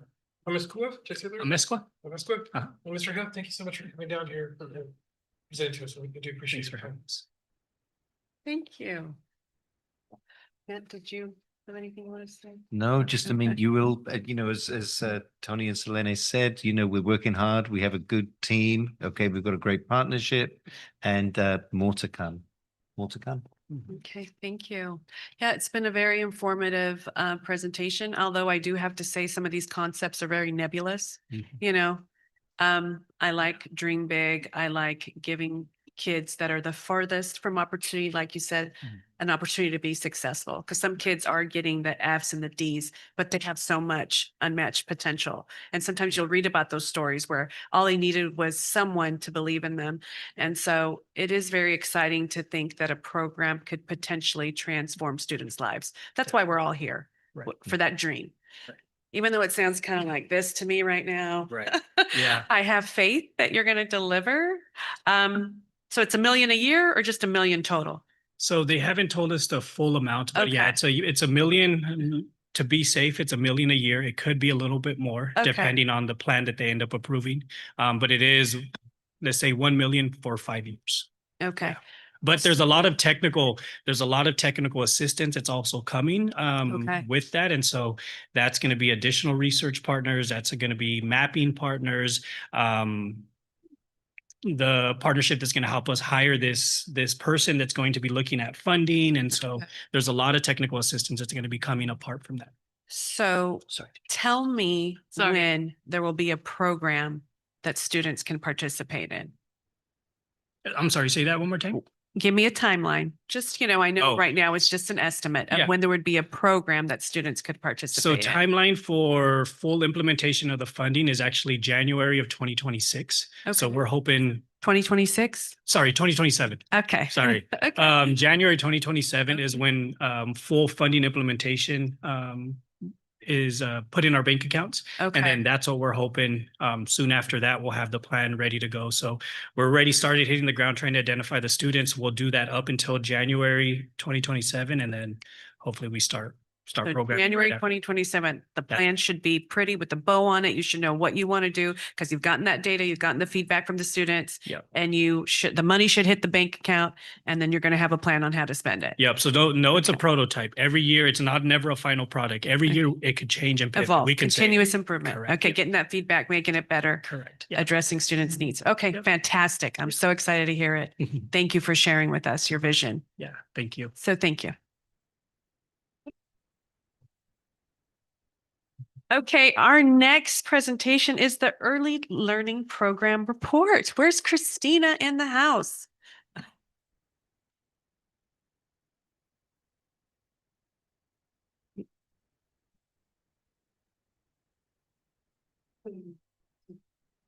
Welcome. Permission to approach the bench? Oh, of course. It's not a bench. Goodies for us, haven't you? What do you have for us? Hope there's today? cookies in that bag because I'm the only. Okay, sorry. Oh, sorry. Okay, we'll take that too. Thank you. Thank you. Wonderful. Oh, yes. Thank you. Oh, alphabet. I love that. Oh. Oh, this is wonderful. Zapatos. This is perfect. Zapatos. Okay. Welcome. Good evening, board, superintendent, and community. Thank you for the opportunity to share an overview of our early learning department. My name is Christina Torres, and I am the director. Good evening, everyone. My name is Joanna Ramos, and I am the supervisor of the Early Learning Program. Our programs serve children from the prenatal stage through 5 years old and focus on supporting the whole child and family. Tonight, we will provide an overview of our program, enrollment and assessment data, family engagement efforts, and community partnerships. Wonderful. Our department provides a continuum of early care for our youngest learners and our families. We have parents as teachers, which is prenatal. A lot of people don't know that. And I always, when Dr. Turkey says yes, everywhere they say preschool, I say we're prenatal. We serve prenatal. And we have parents as teachers, which are home visits, play groups. We have an infant and toddler center, and we have many preschool options. We have a super day, which runs 6 a.m. to 6 p.m., a full day half day, which is AM and PM. We have a parent participation co-op. We have inclusion classes, and we are currently serving 220 children and families in our early learning programs. Wow. This slide highlights our ages and stages questionnaire assessment results. These developmental screenings are completed at the beginning of each school year by parents and help us better understand each child's developmental strengths, as well as areas where additional support may be beneficial. What is most important is how we respond to this data. The green areas represent the percentage of children demonstrating development within expected ranges in each domain. To support our learners, our teachers consistently implement Tier 1 strategies and developmentally appropriate practices within the classroom environment. The yellow areas represent the percentage of students who may benefit from Tier 2 supports. This year, we increased our use of targeted small groups and intentional interventions to address identified areas of need. The red areas represent the percentage of students who may require additional referrals or evaluation. In these cases, we collaborate closely with families and our special education department to determine whether further assessment or intervention may be appropriate. Early identification and intervention are essential in supporting positive developmental and academic outcomes of children. We strongly value family voice and feedback. Based on 133 families, our 24-25 end of the year parent survey said that 100% of families reported satisfaction with an overall quality of our program and share that they feel their children are safe and happy in our care. Families also provided input on areas that they would like us to strengthen, including family engagement opportunities. We use this data to guide our program decisions and continuous improvement efforts. Our parent advisory committee had a 2025-26 goal based on this data to increase parent involvement. This slide highlights how we actively responded to family feedback. Families shared that they wanted more opportunities for engagement and more events that accommodated their working schedules. In response, we created family engagement nights, including literacy and STEM-focused events. In these events, we offer activities in both Spanish and English and work to increase participation opportunities across our preschool programs. As a result, 99% of families reported feeling involved in our preschool program after attending these events. This process reflects our commitment to listening to families and following through on their input. And this is a flyer that we send home to our families after we make big changes or efforts after we run surveys. So this was specifically something we gave families after our events. So these photos are from our STEAM family night. We had 52 preschool families and nearly 200 individuals attend. And I want you to remember that's just from our preschools, which are about 105 students. We were excited to see strong participated and positive interactions between families, staff, and students. These events not only support learning, but also strengthen relationships between home and school. Building family connection is an essential component of high-quality early learning programs. Oops, sorry, I went too fast. There you go. Our family literacy night was also a major success. We had 43 preschool families and 163 individuals attend. Families participated in hands-on literacy activities, received learning materials to take home, and engaged in meaningful learning experiences along with their children. We have provided you all with a literacy kit that facilitators use at the event to model and engage with families. We are extremely thankful to Bruce Taylor for purchasing these kits for every family to take home. Events like this create joyful learning opportunities while reinforcing the importance of family partnership and education. Another major focus we had this year was investing in staff professional development. Our teachers and staff participated in many staff developments throughout the year. And just to let you guys know, it's hard for us to do staff development because we're 6 a.m. to 6 p.m., but these teachers are incredible. We have incredible teachers. They will stay after work at 6 p.m. or come back to work at 6 p.m. so we can do evening professional developments, or they come on Saturdays. So all of these that you see, which were a lot last year, they're doing that because they want to. So I just want to make sure you knew that. So they participated in professional development such as learning foundations, social emotional development, CPR and safety, STEM integration, family engagement, and class instructional supports. We know that high quality programs begin with high quality staff, and we are committed to providing ongoing professional learning opportunities that support continuous growth and reflective practice. Our department also values strong community partnerships. This year, we partner with organizations and programs that support educator enrichment, community connections, field learning opportunities, and family engagement. These partnerships help expand opportunities for our students and families while connecting learning to real-world experiences and community resources.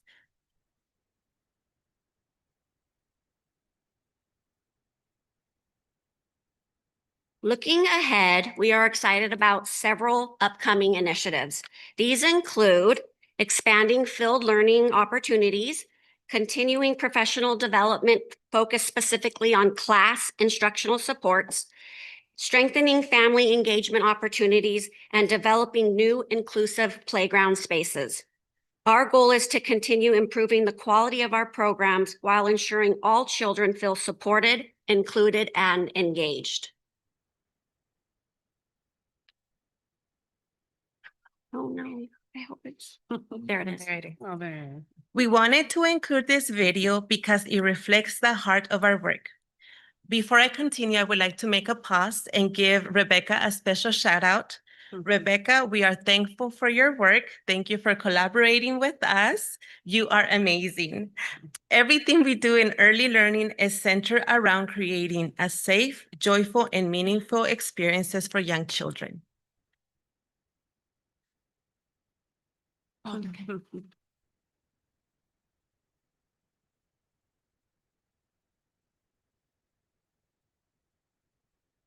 Well, I can just say the presentation's been wonderful till now, and I'm excited about the video. Oh, the video is Yes, cute. it's cute. I think we've watched it like 10 times. We keep watching it. I was like, I'll start in my office and everyone comes in and we watch it. I can tell you guys are very excited. That's wonderful because the enthusiasm's contagious. So that's great. Thank Thank you. you. We love our job Really and we It love shows. working together. It shows. You guys are a good team. Thank you. Yes.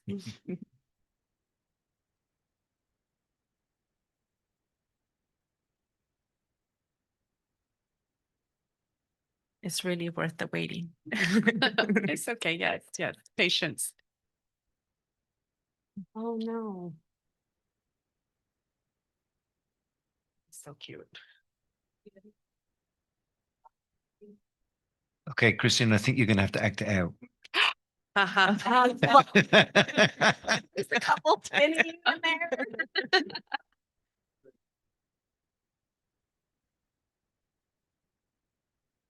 We would keep talking, but it's the closing after this, so. Okay. Thank you.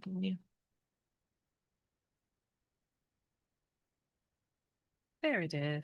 Great.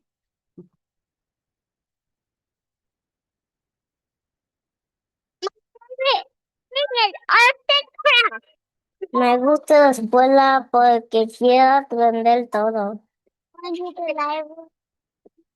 Going to activity because it's very fun. We learn about some numbers and some shapes.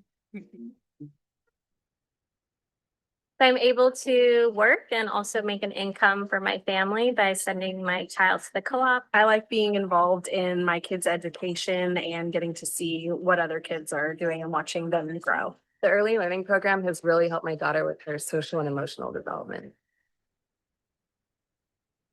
Hola, soy la mamá de Adriel y yo participo en las visitas de casa. El programa me ha ayudado a ser más involucrada con ellos en la escuela y si no hubiera estado en este programa, creo que no fuera tan involucrada. Maria Palacios. I've been working for the district for 17 years. What I love about my job is building that connection with the community and working with the parents, the children, and the staff. I think it's very important and a crucial period for the children's cognitive development. And I just love my job. I love doing what I do.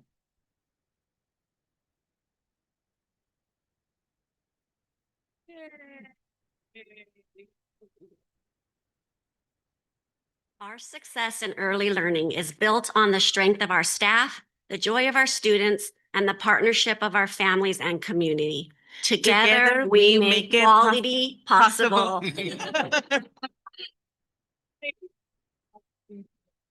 Love it. Thank you both so much for that presentation. Right now, we're going to invite any public comment. Please. Hi. Hello. I just want to say like a huge thank you to you guys. I've seen everything that you've been doing with preschool and infant care, and as a member of the Salinas Area Reading for Fun, seeing that literacy night, oh my goodness, it made my heart so full. You know, it really is important to, you know, start the kiddos reading at a young age, and seeing that was just an amazing thing. You know, since I heard it from you today, I am everywhere. And I get to see the little infants, you know, going into the class, and they just go because they know they're in a happy and safe place. You know, you do when you get those new kiddos, they do cry for a little bit, but it's just so happy to like see them just be in a happy, safe place. So thank you, ladies, for all the work you do, and it really shows. Thank you for your public comment. Yes, please, Eric. So what she just said really kind of brought back some memories. My son was one of the first cohorts to go through when we first launched the program. Now, my son benefited from having a really great preschool program, which is unfortunately gone, as is true about a lot of preschool programs in the area. Yes, we have some community resources, but they're already strapped. So the fact that we as a district are providing such a great program and seeing how it's grown over the years, this really is one of the treasures that we have. And giving these kids the best start, much like my son, will follow them until graduation and beyond. So I'm really glad that we continue to support the work that's being done by all of the team. Every single one of them from the beginning, even when it was the mommy and me classes, which I'll tell you, it was awfully weird, you know, sitting there as they're, you know, welcome to mommy and me. Yeah, no, I don't fit that description very well. So thank you for the presentation. It's honestly, of all the things that we can champion, programs like this are just absolutely amazing. Thank you, Eric, for your public comment. Do we have any other public comment in the library? No? Do we have anything on Zoom? No? Okay, I'm going to start with my student board member. Thank you for the presentation. Like, actually, thank you. Like, it was so visually stimulating. I like them more than my presentations. But congratulations on all your guys' achievements. I think starting this collaboration with not only with students, but with parents so early will evidently follow them like as they go throughout their school years. And I especially wanted to thank you for the for kind of like molding to the parents that have to work late. Because I remember being little and just always being so jealous of all my friends because their parents were able to do stuff. And it wasn't because my mom couldn't or didn't want to like participate. She just couldn't because she worked. So thank you for just catering to those parents as well. I really appreciate that. Thank you, Adriana. Angela? Yeah, thank you for your presentation. We don't get to see you as much as we'd like to see you, but thank you for showing up and showing us what's going on. Thank you both. You guys did an amazing job, of course. And yes, it was exactly what you said. I love the presentation. It brought smiles the whole time I was watching. But you know, I just really appreciate all the creative ways that you are doing to bring everybody together.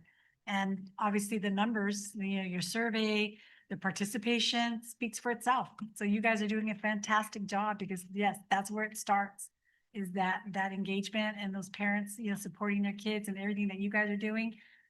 It's a Taylor Farm Literature Kits. Is that what we got? No, it's, so we purchased the kits from Monterey County Office of Education. Oh, I need to go there? I'm sorry. So we purchased the kits from Monterey County Office of Education. So it's a price per kit.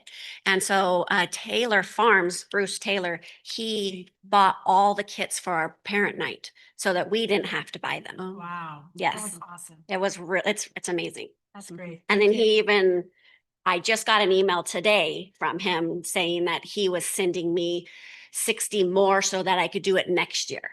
Wow. So I know. So Partnership there. That's great. yes, it's really great. Wonderful. Rick? Yeah, thank you. A+ as usual, doing a great job with the program, guys. And I thank you for inviting me to your parent. What are they, parent? Yeah, parent committees and collaborating with the parents and you guys there and on how to do the fairs coming up and all that fair at Elkhorn was straight awesome.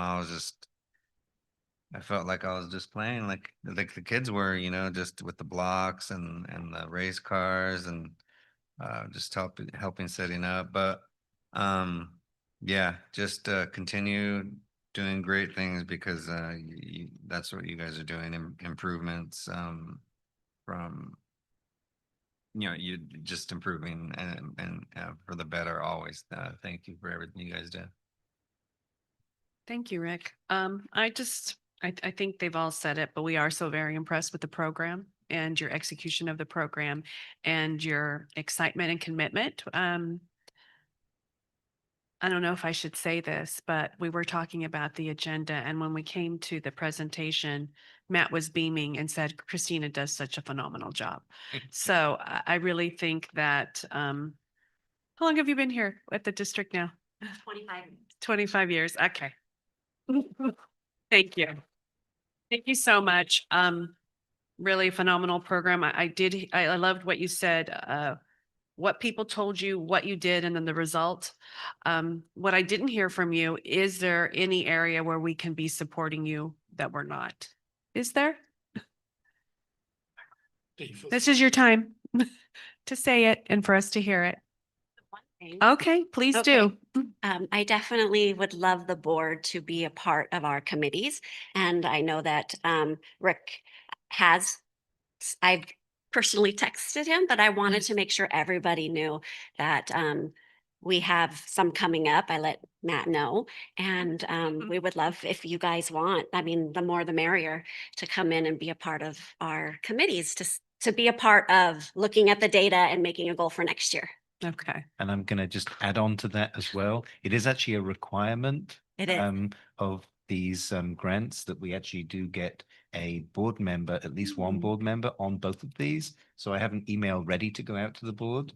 And it's either, we can either have one or two people. Well, thank you very much for the invitation. If anyone wants to participate, just let me know.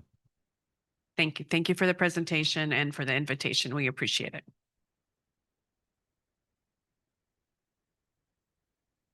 Okay, we'll be moving on to our next agenda item, which is student and family demographics. Need a break? You okay? Correct. Sophie is doing this and she should be online.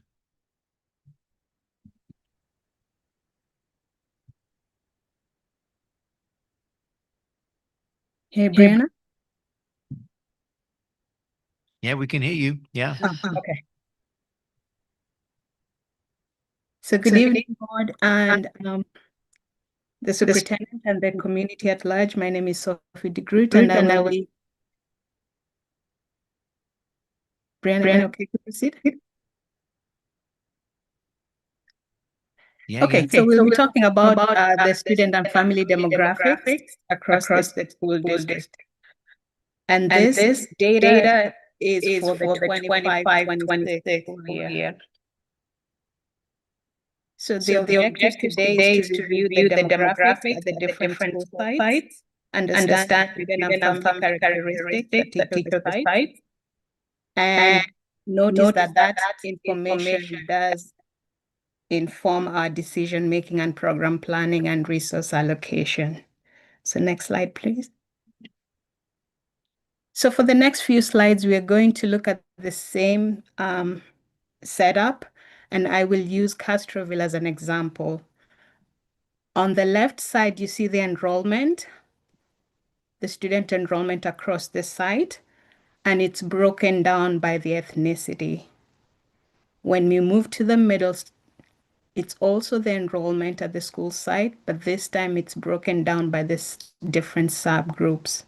We have the socioeconomically disadvantaged, we have the students with disabilities, the migrant education, homeless youth, foster youth, and the English learners. On the far right, we look specifically at the English learners and we look at the different languages that are represented by the English learning group.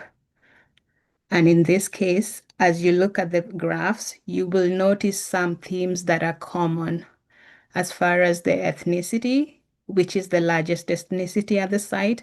And then when we look at the different subgroup, which ones are the competitive ones in as much as how many students are there, and then the different language groups that are presented at the site. At the bottom, we are looking at the English learning acquisition status for all the students at the site. We have those students that are English only, those that are identified initially fluent, then the English learners, and those that have been reclassified. And as at the time when we pulled the data, we also had a few that had not tested and were to be determined. So moving on to the next slide, the setup is exactly the same. And the next one we're looking at is Echo Valley. As you will notice, the highest ethnicity, and then the highest subgroup. The language is represented by the English learning community. And then at the bottom is the English acquisition status. The next slide. We're now looking at Elkhorn, the same information.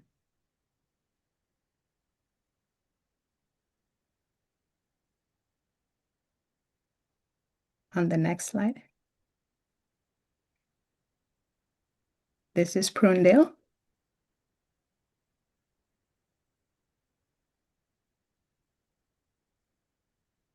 The next slide. We now move to the middle school.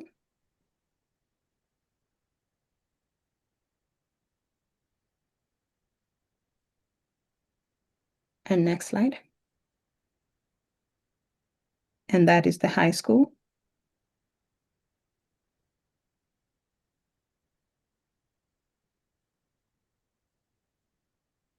The next slide. We have our continuation school.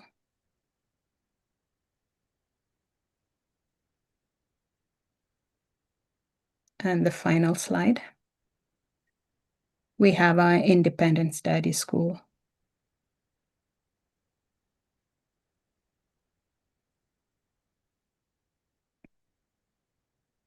Next slide.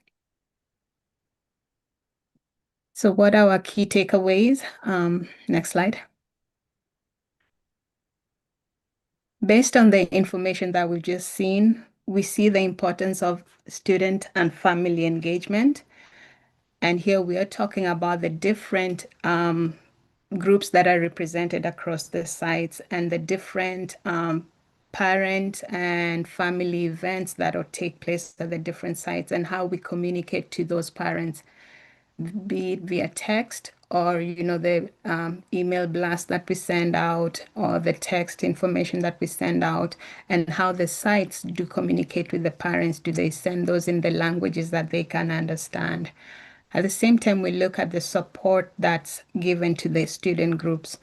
While we provide the basic education, which is the same across the board to all students, there are some student groups that, it's not a one size fits all. And so it has to be tailored and targeted to that student group for that to have an effect. We also see that the special education population with their considerable needs, and they do need some targeted support. And then we look at how we monitor across the sites and ensure that we have programs that are aligned to the different needs and the student groups, and ensuring that we allocate resources and staffing to meet those student needs. Next slide. I believe this is it. And that is the end of the presentation. And so in a nutshell, that is our student and family demographics as of today. And this is the 25-26 school year. And this is the information that we did certify to the state. And as with anything, we have students that come in and leave, and so the numbers keep changing. Thank you, Sophie. Mhm. Very informative. Thank you very much. We're going to open it up to public comment. Okay, seeing none. Is there any public comment on Zoom? No? Okay. Rick, oh, I'm sorry. I'm going to start with our student board member and then we'll go to Rick. Just thank you for the presentation. Thank you, Adriana. Rick? Yeah, thank you, Sophie, for all the work and all the information. Thank you, Rick. Martha? No, thank you, Sophie, for this information.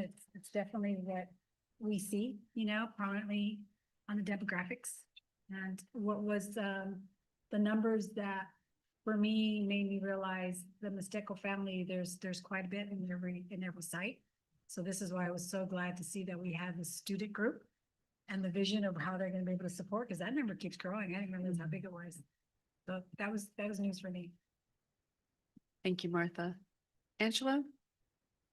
Yeah, I appreciate the information, especially I've been very loud and advocate this with our homeless and foster youth. So I will be here patiently watching to see how our district is going to handle that for next year. Thank you. Sophie, one of the questions that, oh, go ahead. You want to respond to Angelo's question? No, I was getting ready for you. Sorry about that. Okay. Okay. I guess my question is, do we have information about the students that ask for transfers out of our district? Is that part of the information you also track? Because I know before we weren't tracking it, or are we tracking it for the 25? We've just started to track it, and Sophie does have that data for this year, yes. Okay. Yes, so we've been tracking that, and so far as of today, we have approved 243 transfers. Those are renewals and the new transfers.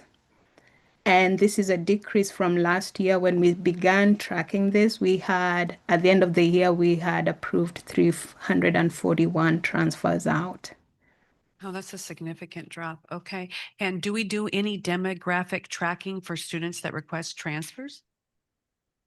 Yes, we do. So we can get that information, but we haven't broken it down to that level. We've broken it down to the reasons why they transfer or why they request the transfers out.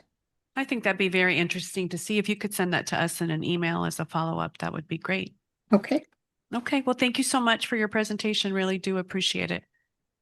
Thank you. Okay, our next item is public comment on non-agenda matters. And our first speaker is Guadalupe Hernandez.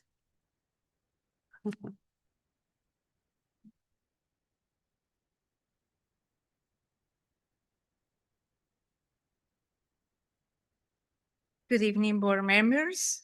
I'm Guadalupe Hernandez. I am a family and community empowerment specialist. Today, I would like to share a brief summary of the teacher participation and student involvement during our art showcase at El Día del Niño celebration. Overall, we proudly showcased a total of 137 student drawings and artworks representing multiple school levels and students' voices throughout the district. At the high school level, Mr. Soto, the high school art teacher, generously donated $100 to our raffle basket for participating students. Additionally, Ms. Enriquez, high school resource specialist and co-teacher in Math 1 and Math 2, kindly donated a variety of art supplies for a second raffle basket awarded during the showcase activities. At the middle school level, Ms. Rihanna Hurt participated by submitting and supporting student artwork. At the elementary school level, Ms. Beth Roth from Elkhorn Elementary participated by showcasing artwork created by her students. We truly appreciated the support, dedication, and collaboration from all participating teachers who helped make the art showcase a meaningful and successful event for our students and community. Thank you. Thank you very much for your public comment. Okay, we'll be moving on to our next public comment, Yvette Padilla.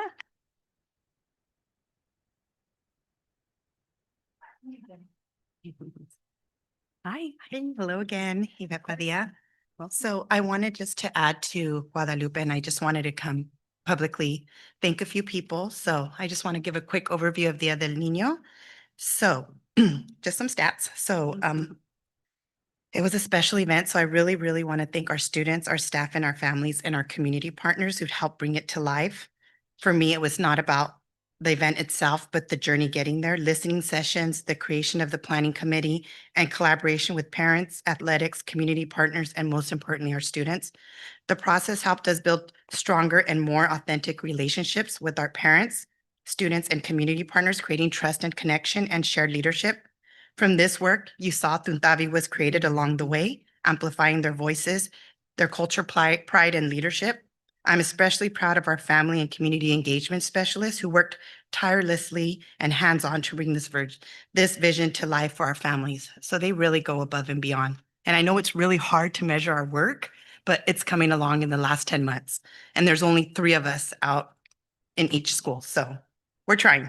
So out of that, impacts that were highlighted, there was around 1,600 attendees. 200 student passports were completed and received attendance recovery, which is equivalent to $55 per student, which brings in $13,035 to our district. Reimbursable meals at $12, bring in $2,844. We had over 40 car shows, including many alumni who wanted to continue to support our schools and our students. We had CT Pathways participate, including our bikes and auto body shop, student showcases. We had 78 high school and middle school student volunteers, 62 parent surveys completed with valuable feedback, over $22,000 in Cal Kids college savings accounts for our families.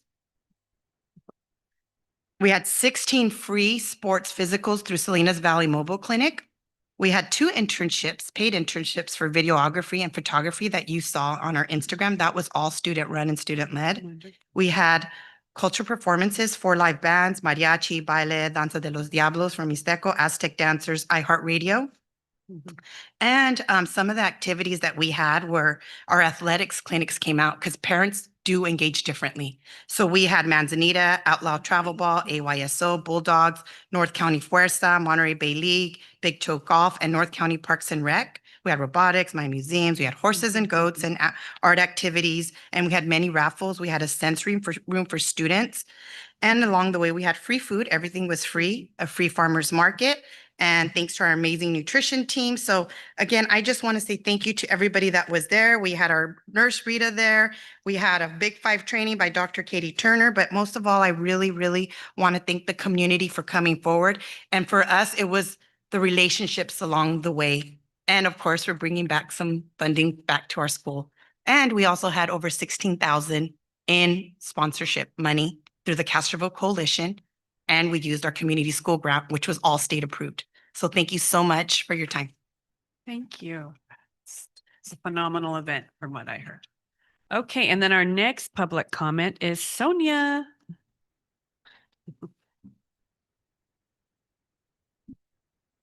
Hey. Hey, I'm also here to talk about Dia del Niño. It was a very exciting event. We were worried because of the weather, but it cleared out, which was good. But I also want to talk about behind the scenes. It was chaos, but it's the one you would like to be in. It was fun. There was lots of days of plannings, but we had such an amazing group of parents. They were just, I mean, you met the moms from Tuntavi. They're just amazing moms. And shout out to Don Julio, if you're listening somewhere. Eres un gran papá para tus hijas y debes de estar muy orgulloso. It was such a gift to be part of this committee. It was just, we had our differences, but we talked them out, and instead of fighting, we came in union, and we brought meaning to what we had to say, which is also a part that can bring us together. And sorry, I'm a little nervous. Those are the ways we can bring back trust in this district, is listening to parents and getting their feedback and giving them reasons. Oh, this is why we can't do this, but we can find a way around it. To the parents who were there volunteering, gracias un millón. Sin ustedes no podíamos hacer este evento. Thank you so much. Without you, we could not do this event. And to the ladies of FACE, don't just be proud of the stats, but be proud of the connections you made with the community, but also how the community made connections with each other. It was very meaningful. So thank you so much. Thank you, Sonia. Appreciate your public comment. Is there any public comment on Zoom? No? Okay, thank you. Next, we're going to be moving on to board reports, and we will start with our student.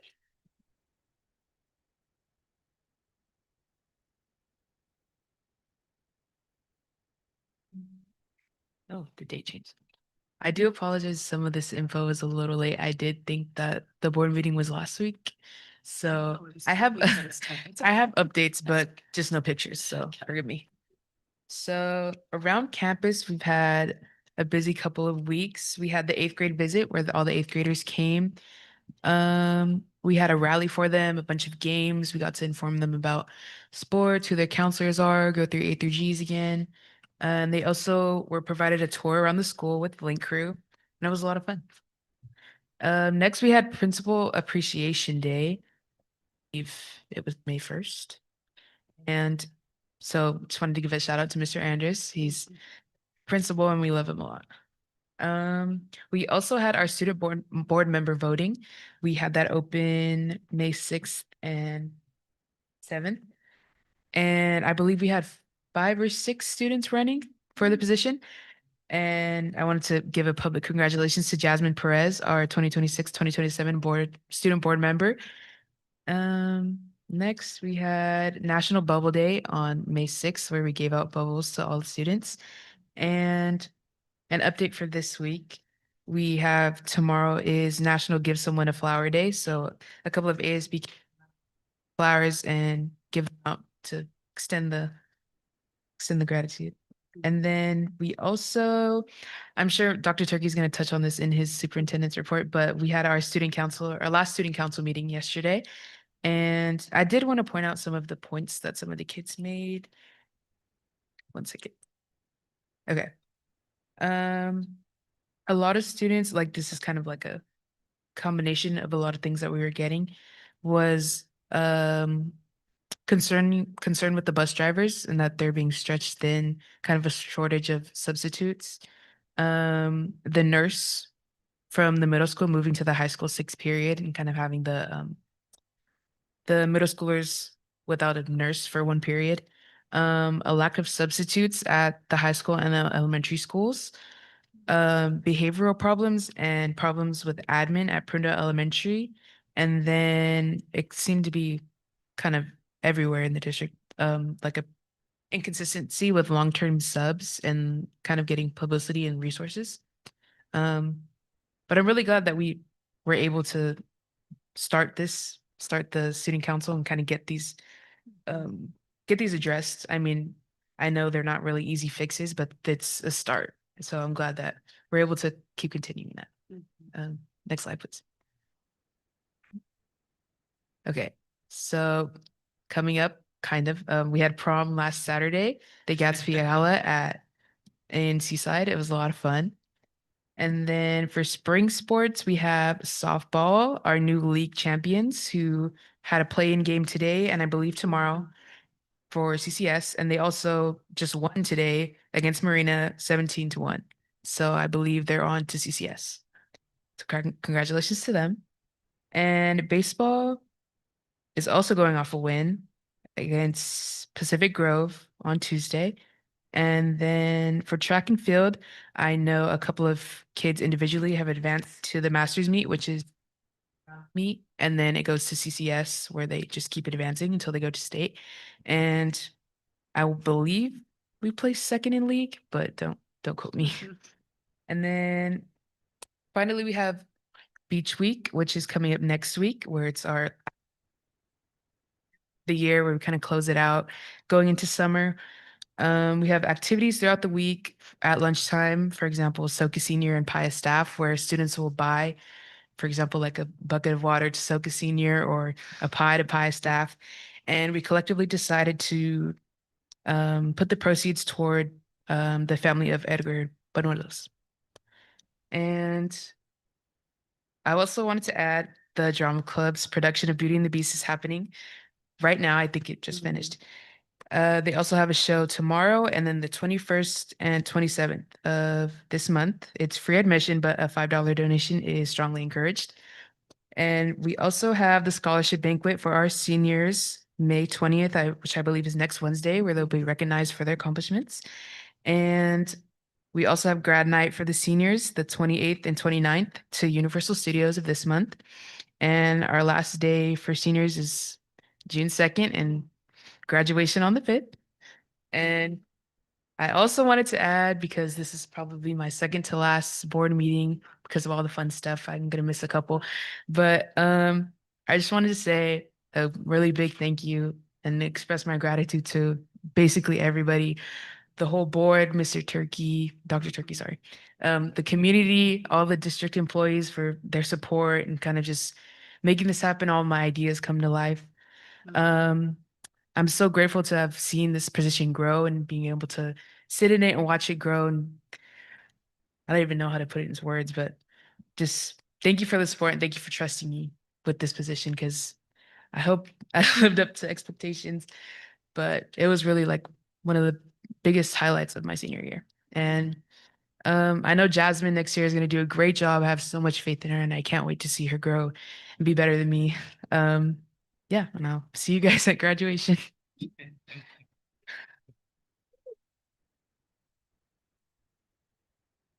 Okay. Oh my gosh, I feel like I'm losing my little girl.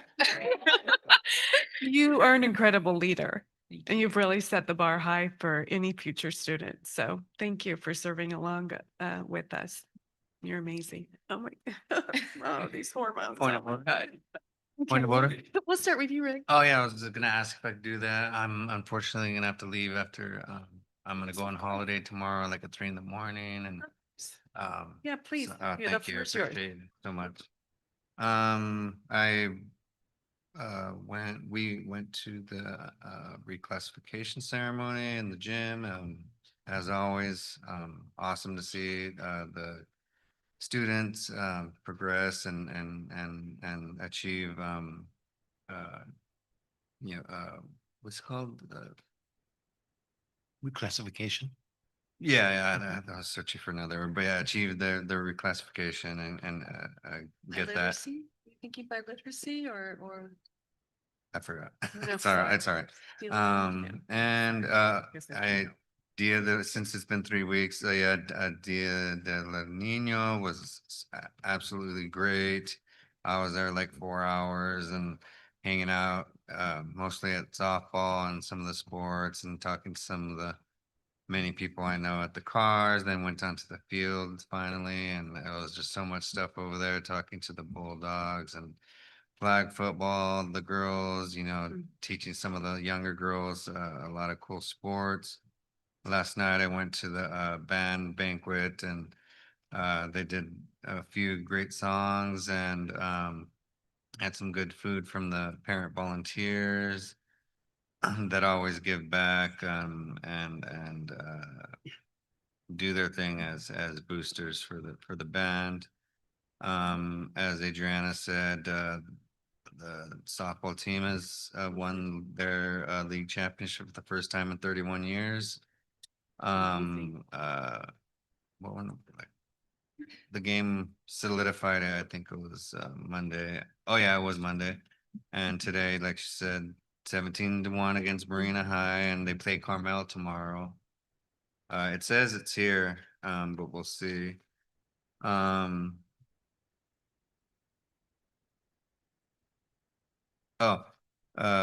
June 15th, in the summer, students are welcome to go to flag football workouts starting early to get that work in early, get better, faster, stronger.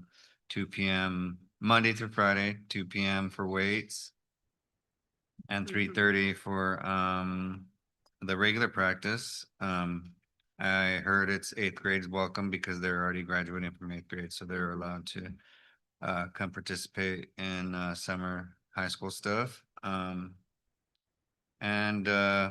yeah, just it's been a pleasure to see Adriana this whole year and advocate and gather information from the students. Jasmine's gonna have some pretty big shoes to fill with you because you said keeps setting the bar high. So congratulations. Thank you for the update, Rick. All right. Well, I wrote a little something. I know it was on our consent agenda, the resolutions to honor our teachers, but I wanted to say something, I just, it's Teacher Appreciation Month. And as a trustee, I'm just so constantly moved by the stories of dedication I see across the schools, from the teacher who stays late to helping a struggling reader, to the one who inspires a lifelong love of science. You are the reason our students thrive. And we know that teaching is a work of art, and it's work from the heart. And to the educators of our district, we see your hard work, we value your expertise, and we are honored to support you. Thank you for making our schools a second home for every child. I just wanted to say that to our teachers because you guys are amazing. And along with that, May 6th is National School Nurse and Health Service Day, and that's also was on the consent agenda. So they're bridging healthcare and education is essential. So your expertise, compassion, and resilience provide a sense of security only for parents, a safety net for students, and they are the heartbeat of our schools too. So I just wanted to do a shout out to both of them. And I also want to recognize our wonderful student board member. You have been amazing, inspiring to see how you've grown since you've been here. And yes, your voice has amplified, and we love hearing all the things that you brought to the table. And that's what made you such a strong leader, and you have a bright future. And I just can't wait to see what's next for you. And then obviously you heard Día de la Familia, Día del Niño was off the chart. I was there from the morning till that evening, and I had such a great time. I mean, Rick described everything. You heard, our parents describe, we heard the connections. Thank you for sharing that, because that's what I experienced too, the connections that were made there with the community, but more so was the diversity, the diverse groups of everyone there together on all the things that they did. I mean, it was spread out through the whole campus here. And I've never, ever seen a Dia de Familia like that, ever. And it is a buzz that is still happening today, because I work in Salinas and I communicate to some individuals over there that I met with last week, and they are talking about it. Like, I heard you guys threw down a pretty bad Dia de la Familia. I don't know how you guys did that. So again, I saw the hard, that's a lot of hard work to put an event like that, but it took the collaboration that Yvette spoke about, the students, the parents, the community. I mean, that is really bringing all the groups together, is why it was so successful. So again, kudos to everybody involved, because it was very impressive. But I will tell you, that farmers market was wow. I don't know how they got all that stuff donated, but everybody was just like, they couldn't believe the choices that they had. Stuff that I've never seen before. Some vegetables, I can't even tell you the name of it because it was The really unique. Japanese one, the Japanese Thinking one. Japanese turnip. It was Yes. something like that. I was like, what is this? But they had so much to choose from. And to see these parents shopping and eating and just, it was everything for free. The resources and the activities was the whole entire field and then all the athletics in the middle. And then the car show on top and the music. I mean, we had, I don't know how much different music from banda. But I will tell you, my highlight was those mariachi students in the entrance from Pajaro. And I had to go up and talk to the instructor to see tell me how this is all come together. And Mr. Turkey, you and I met with them to see how they work. And I just hope we can collaborate because they were amazing, these students. So anyways, it was just really good to see that collaboration. So thank you for all of those that were a part of that. Thank you, Martha. Angela? Get the microphone in my hand now. Okay, wonderful. Where I want to go with this, I'll be honest, I had some things in my board report. I have some concerns about the district. But what's making me change my what I'm going to talk about today is you, Adriana.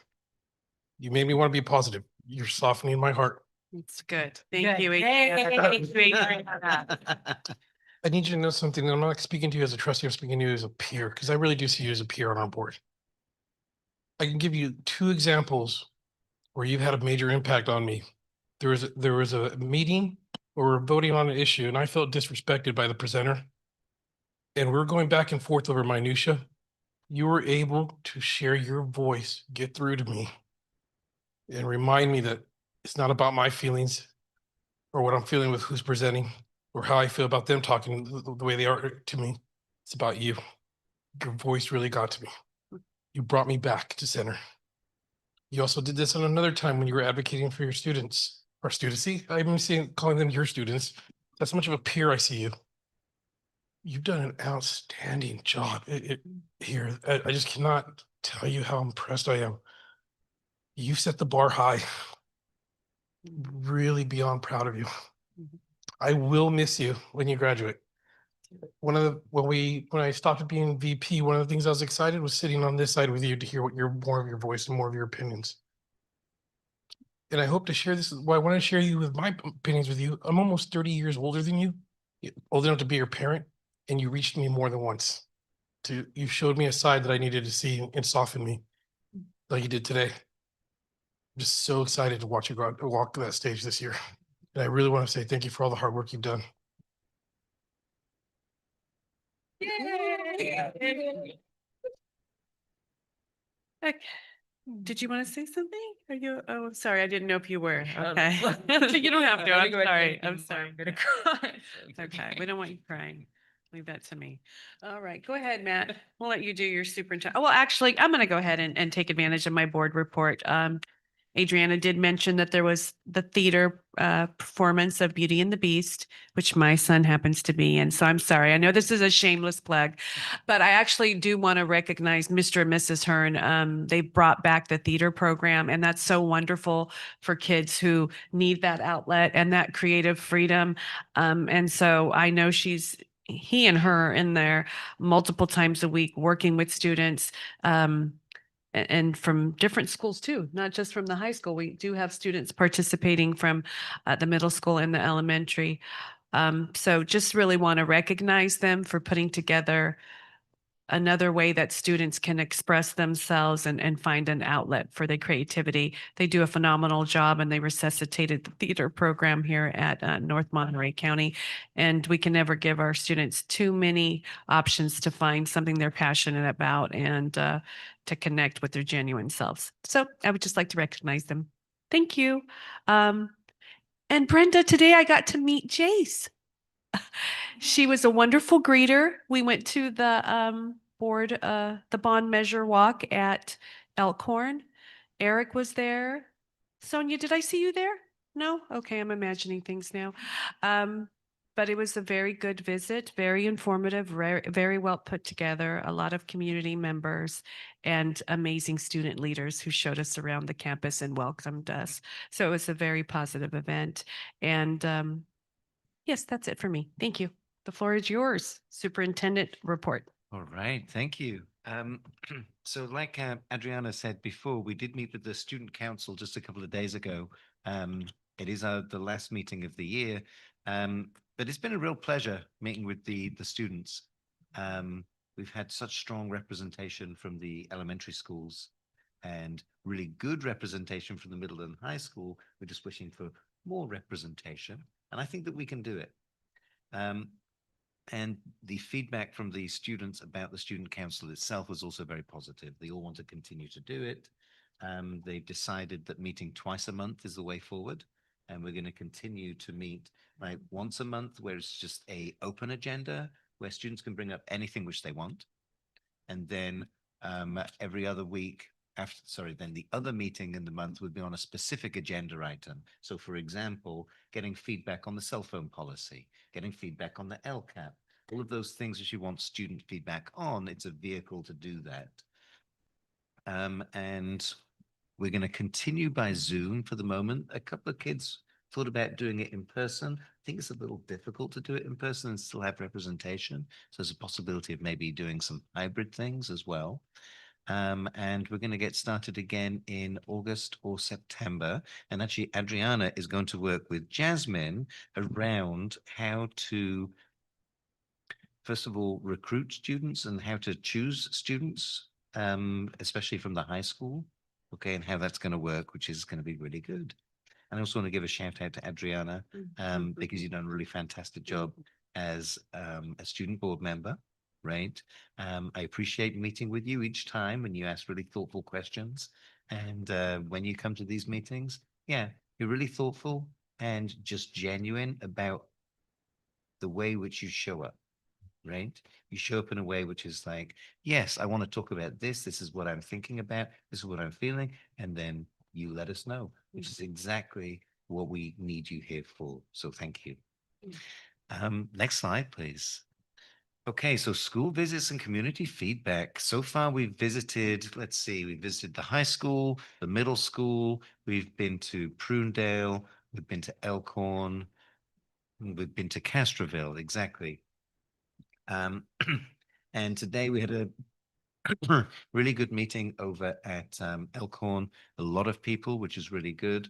And we're spreading the word. People are seeing exactly what's happening within our facilities.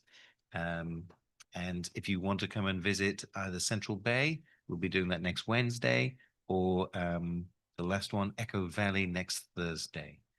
And next slide, please. Okay, so yes, this is exactly what I'm talking about. So the bond tours, which are coming up again. Next slide. Okay, so we had the English learner reclassification ceremony, which a few people have talked about. It was a really wonderful evening. We had tons of kids reclassifying, and it's just such a fun, positive experience. And we do know that reclassification is, if a student can reclassify, their outcomes become much better. Okay, if a student can reclassify, then we know that doors are opening, and we know that the likelihood of students graduating, being college and career ready, just increase tremendously. And in fact, our reclassified students generally are our highest achieving students in the district. Next slide, please. So the Special Olympics, this was so fun. I've never been to the Special Olympics before. And so the excitement was high. The excitement was so high, the kids could hardly contain themselves, and it was contagious. And then before you know, I was super excited and leaping all over the place as well, because it was so fun. And the kids were just so excited to be there. And yeah, a really great time. I want to give a shout out to all of the special education staff who were there and supporting, making sure that our kids were safe, making sure that our kids were just having the best time. Yeah, really great. Next slide, please. So Teacher Appreciation Week. Thank you, Martha, for bringing this up. The teachers are literally the heroes in the classroom, right? I mean, everything which we're built to do happens within the classroom. I did go around and give a little small token of appreciation to each of the schools delivering scones early in the morning. And so I hope that those scones are appreciated again. Just a small token of appreciation. We know that teachers change lives. So thank you. Next slide, please. School Nutrition Employee Week. Okay, so our nutrition services, I boast about our nutrition services all the time. Because I just think we have I think they're the best, right? They do such a good job with the meals. The from scratch cooking is amazing. And the fresh fruit, the fresh foods, so good for our kids. So a shout out to all of our school nutrition employees. Next slide, please. School Nurse Day on May the 6th. Okay, so a huge shout out to our school nurses. Okay, patching up the kids, making sure they're okay. Okay, from gosh, let's see, patching up a scratched knee. Okay, to making sure that our students, let's say with diabetes, are doing okay, monitoring things like blood sugar, monitoring all of those things which have to be monitored. A huge thank you and shout out to our school nurses. And next slide, please. Okay, so it is also Asian American and Pacific Islander Heritage Month. Okay, and actually, I'd like to tag you in if I could, Adriana. I forgot to Okay, talk about it. because I don't know if you all know this, but Adriana is actually the president of the Asian American and Pacific Islander Club here at the high school. And I just want to give you the floor for a minute. Oh, thank you. Kind of embarrassed I didn't prepare anything, but yeah, I'm really grateful the district is bringing this to like as a resolution, just because it kind of gives students like me a leg to stand on, in honoring my culture. I mean, seeing like Hector in the first presentation kind of taking that initiative to represent his culture is like so inspiring, and I feel him like on a level of like seeing like even just in the demographic presentation percent. It's hard sometimes, but I think bringing resolutions like this to the table is a step forward and a step in the right direction. So I'm grateful for it, and I'm happy that I'm able to be a part of it. Yeah. Thank you, Adrian. Thank you. So, yeah, please know that in terms of kind of being there and again, standing shoulder to shoulder with every single one of our student groups, including our Asian American Pacific Islander student groups, yes, we're absolutely here and stand shoulder to shoulder with you. Next slide, please. The next dinner with the superintendent comes up May the 20th, and we will be discussing the biliteracy pathway program. It's going to be up here, and it will be from 5:30 to 7:30. Next slide, please. Okay, staff spotlight. So when I was going around delivering all of the scones on Teacher Appreciation Day, we went by Alex Hashimoto's classroom, the preschool classroom over at Castroville Elementary School. And Alex is such a wonderful preschool teacher. And I mean, she's relatively new, but so eager to learn, right? So eager to learn. In fact, she asks Christina for hints and tips and that sort of thing. And then she comes in on Saturday so that she can prepare and put the learning which she's been, mentored into putting into place, so she can put that into place. She works so hard. She loves her work. You can tell she loves her work, and the kids there are so happy. So huge shout out to Alex Hashimoto. Thanks, Alex. Let's give her a round of applause. Next slide, please. Okay, team congratulations. We did have the Teacher of the Year celebrations and Classified Employee of the Year celebrations, and we had quite a few nominees. So Guadalupe Serrano was a Teacher of the Year nominee, a bilingual teacher in Echo Valley second grade. Enid Cruz was a Classified Employee of the Year nominee. She is a paraprofessional over here at the high school. Brenda Amador was a Classified Employee of the Year nominee. She is our translator interpreter in the Special Education Department. Kimberly McKinnon, Classified Employee of the Year nominee. She's within our Nutrition Services and Wellness Department here at the high school. And then, of course, Bianca Diaz, who was not only the Special Education Teacher of the Year nominee, but also the winner of that entire category across the entire county. So if we can please give it up for all of our nominees and winners. And I believe that is it for the superintendent report. Thank you. Thank you, Matt. Okay, we're going to be moving on to our CSEA report. Is there anyone here to provide a report? Okay, seeing none, we're going to move on to our Teachers Federation. Is there a representative here? Okay, great. Come on up to the podium, please. Good evening. Good evening. My name is Cassandra Quaylar again. The teachers union is concerned about class size composition and equity across programs in 4th through 6th grades if we continue to extend the bilingual pathway without changing the number of teachers at the elementary schools. We do not have enough students in the bilingual pathway to make the classes balanced between the bilingual side and the English only side in 4th through 6th grades. The current staffing model creates smaller bilingual classes with larger class sizes and more combination classes on the English side. This problem is compounded because almost all of our students with special needs are in the English program. All of our students who speak indigenous languages, such as Mixteco, are on the English side. There is also currently a gender imbalance with more girls in the bilingual pathway. We need both a short-term solution for next year as soon as possible, as well as a long-term plan to provide balance between the programs. Hi, I'm Stacey Arista. I'm a 6th grade teacher at Echo Valley, and I just kind of decided to jump in just to give a little perspective from the ground level, I guess. In the trenches.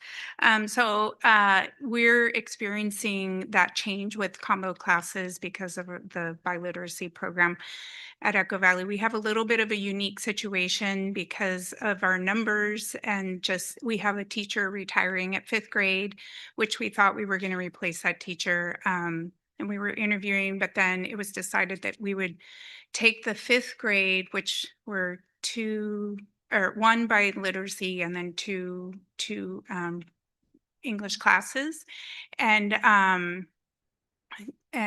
create 2 combo classes with them and a regular class and the biliteracy class. So we would have a 4-5 combo and a 5-6.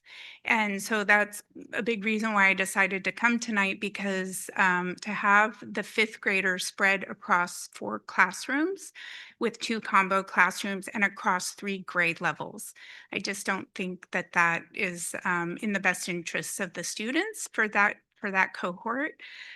So I just wanted to speak to that and just for you to be aware that I know it's a numbers game and trying to figure it out, but to have the 2 combos in 1 grade level was just, I've never experienced that before. And I just wanted to advocate for those students and for the teachers that would take the classes. Those combo classes and the regular mainstream classes would be very full. It would be 30+ students. And the biliteracy classes would have in the low 20s. So in those upper grades. So I know you're already exploring ideas and hopefully. I just want to say publicly, we are exploring other options. Yes. Because I know that what you described isn't good. Good. Right. And so I just want you to know we are actively working on that. Yes, I appreciate that. So thank you. Thanks. Yep, that's all I had to say. Thank you. Well, thank you. Thank you very much for your report. I have something else I want. Of course. Yeah, sorry. No worries. It's a big one.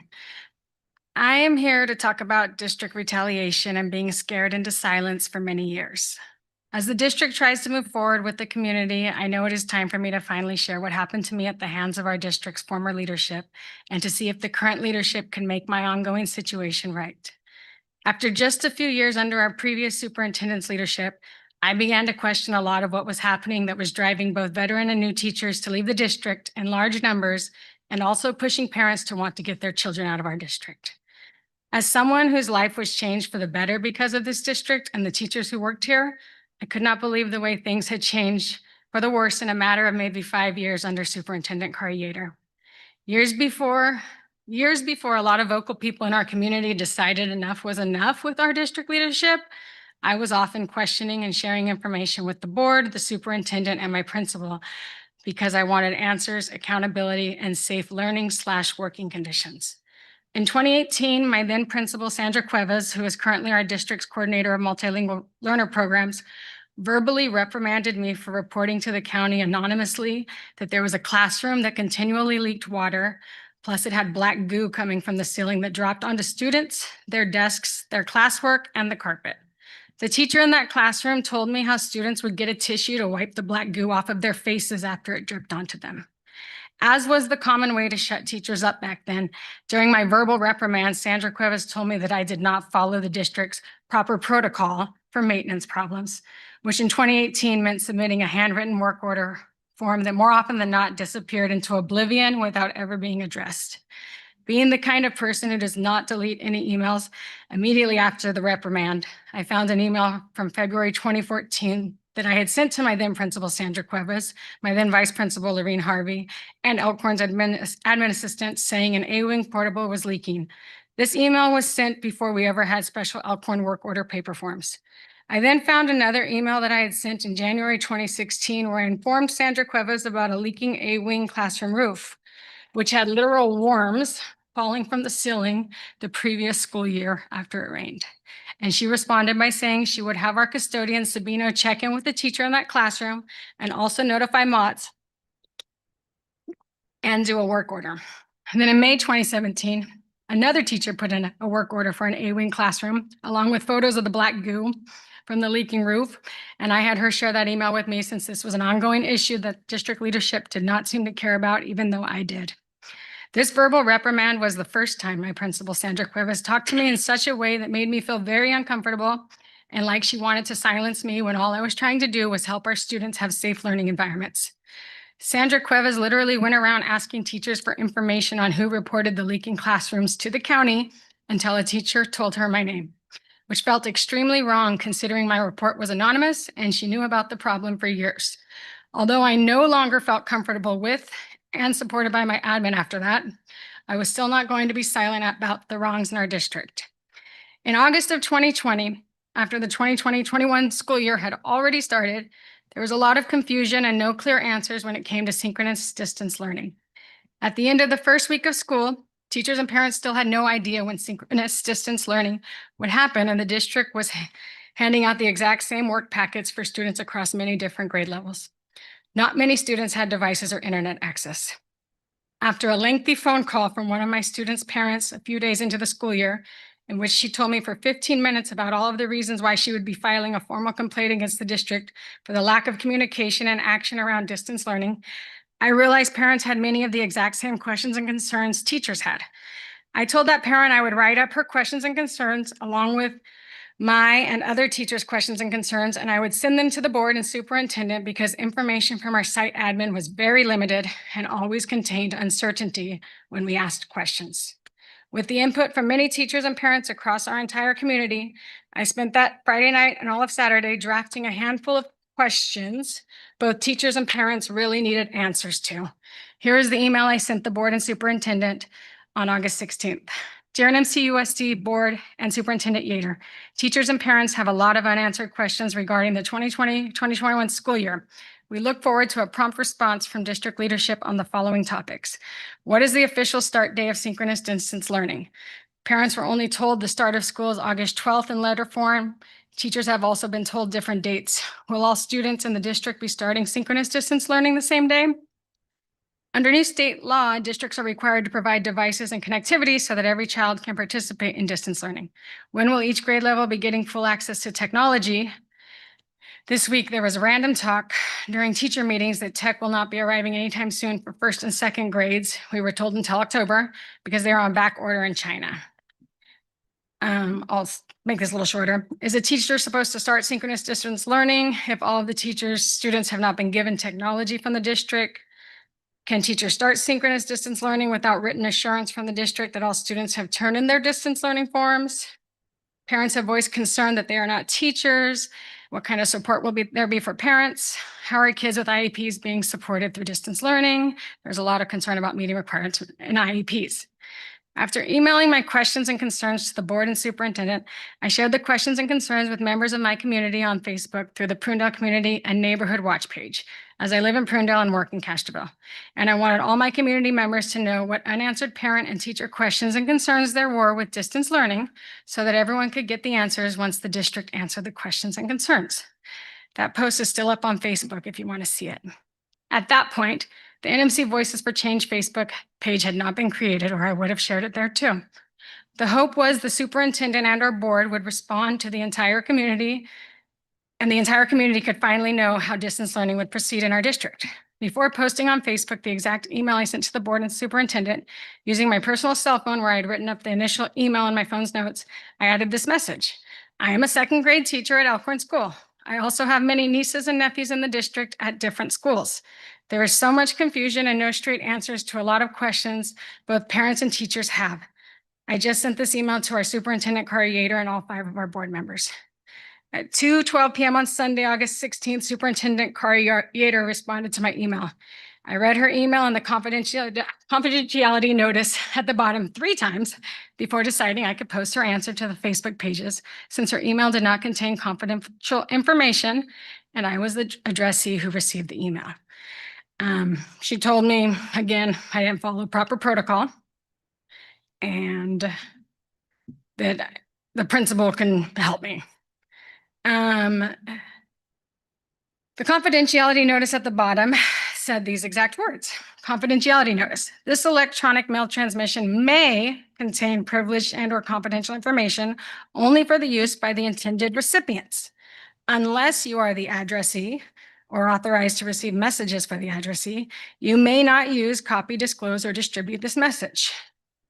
You may be subject to civil action and or criminal penalties for violation of this restriction, and something about if there was an error. The confidentiality notice said that the electronic mail transmission may contain privileged and or confidential information. What was shared in the email from Kari was not privileged nor confidential in nature, as it was about district protocol and about myself. Furthermore, the confidentiality notice said you may not use, copy, disclose, or distribute this message unless you are the addressee. And I was the addressee on the email. On top of being the addressee of the email, I knew that under the California Public Records Act, Government Code 6250-6268, that anyone can request records, such as emails, from a superintendent or other employees of a school district, so anyone could therefore get copies of email communication between the superintendent and me. Under the California Public Records Act, emails regarding public business are generally not confidential and are subject to public disclosure. I responded to Kari's email with the following. This is not something that a principal at one site can answer when there are multiple sites across the district with the same concerns. Teachers and parents need district leadership to answer these questions for the entire district. As superintendent, you should be happy to clear up all the confusion across our community. Please answer the questions and share those answers with the entire community. Thank you. For the next 2 days, I heard nothing more about the questions, concerns, never getting a response to those questions or concerns. Then on Tuesday, August 18th at around 10 a.m., my then principal, Sandra Cuevas, came into my classroom and told me she was formally writing me up for not following proper protocol in regards to emailing the board and superintendent.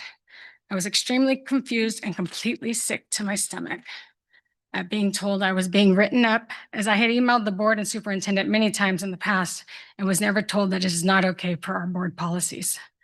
Not too long after, Sandra emailed me a 4-page write-up about my unprofessional conduct, which had from Sandra Cuevas and her signed initials on the 4-page write-up, although recently she admitted she did not write it. She just signed it. Someone sent it to her. I imagine. I know who it was. The write-up said the following horrible things about me because I raised questions and concerns to the board and superintendent, and I shared all information I was given with my community. These are the words. Your personal choice of action was unprofessional and unethical. It is unethical to use district technology, NMCUSD email in the improper manner that you did. Cassandra. Yes. I don't want to interrupt you, but I've been notified you're at time, and I've also been asked to inquire if this is really the Teacher Federation report and how it relates to that. Because many people are fearful of retaliation. And Okay. I mean, people have talked about it. CSEA kind of talked about it too. Okay. And so are you nearing the end of your report? I can condense it and then share what I wrote. Okay, I think I'm going to give you another 2 minutes. So whatever point you're going to make, I'm going to need you to make it. Please, respectfully. Okay. Thank you. So I was told my conduct was a violation of board policy. And non-compliance of job description. And that I need to enhance the integrity of the district and contribute to a positive work environment. So tonight I'm here to ask you all if I am really a bad teacher. I'm also here to ask if I'm really unprofessional, unethical, and inappropriate. I was scared into silence for many years. This is my first time speaking up about it. It caused panic attacks, my first panic attack ever, which anyone with anxiety knows once you have one, kind of sets off a chain reaction. And I'm here to ask that the file be removed from my file. As long as that write-up is in my file, it continues the legacy of this district to keep people from speaking up about injustices and keeps people from speaking up against things that are not in the best interest of our students. Thank you. Thank you. Thank you for wrapping it up. I mean, I would definitely say it's probably progress that you were able to deliver your message. We certainly don't appreciate or endorse retaliation, and we want a district where everybody can speak their mind and have their concerns addressed. So I think we're all committed to that. So thank you for your report. Okay, we're going to be moving on. And then it sounded like you had a specific HR question, and I think you should direct that to Curtis and whatever that process is for addressing what's in your file. Correct, Curtis? Okay, thank you. Discussion. Yes. So. Do you want to? Point of privilege. Of course. So 5-minute break. Of course. Please. Let's take a break. 5-minute break. Be back at 9:08. 9:00. Well, that's 6. Okay, whatever.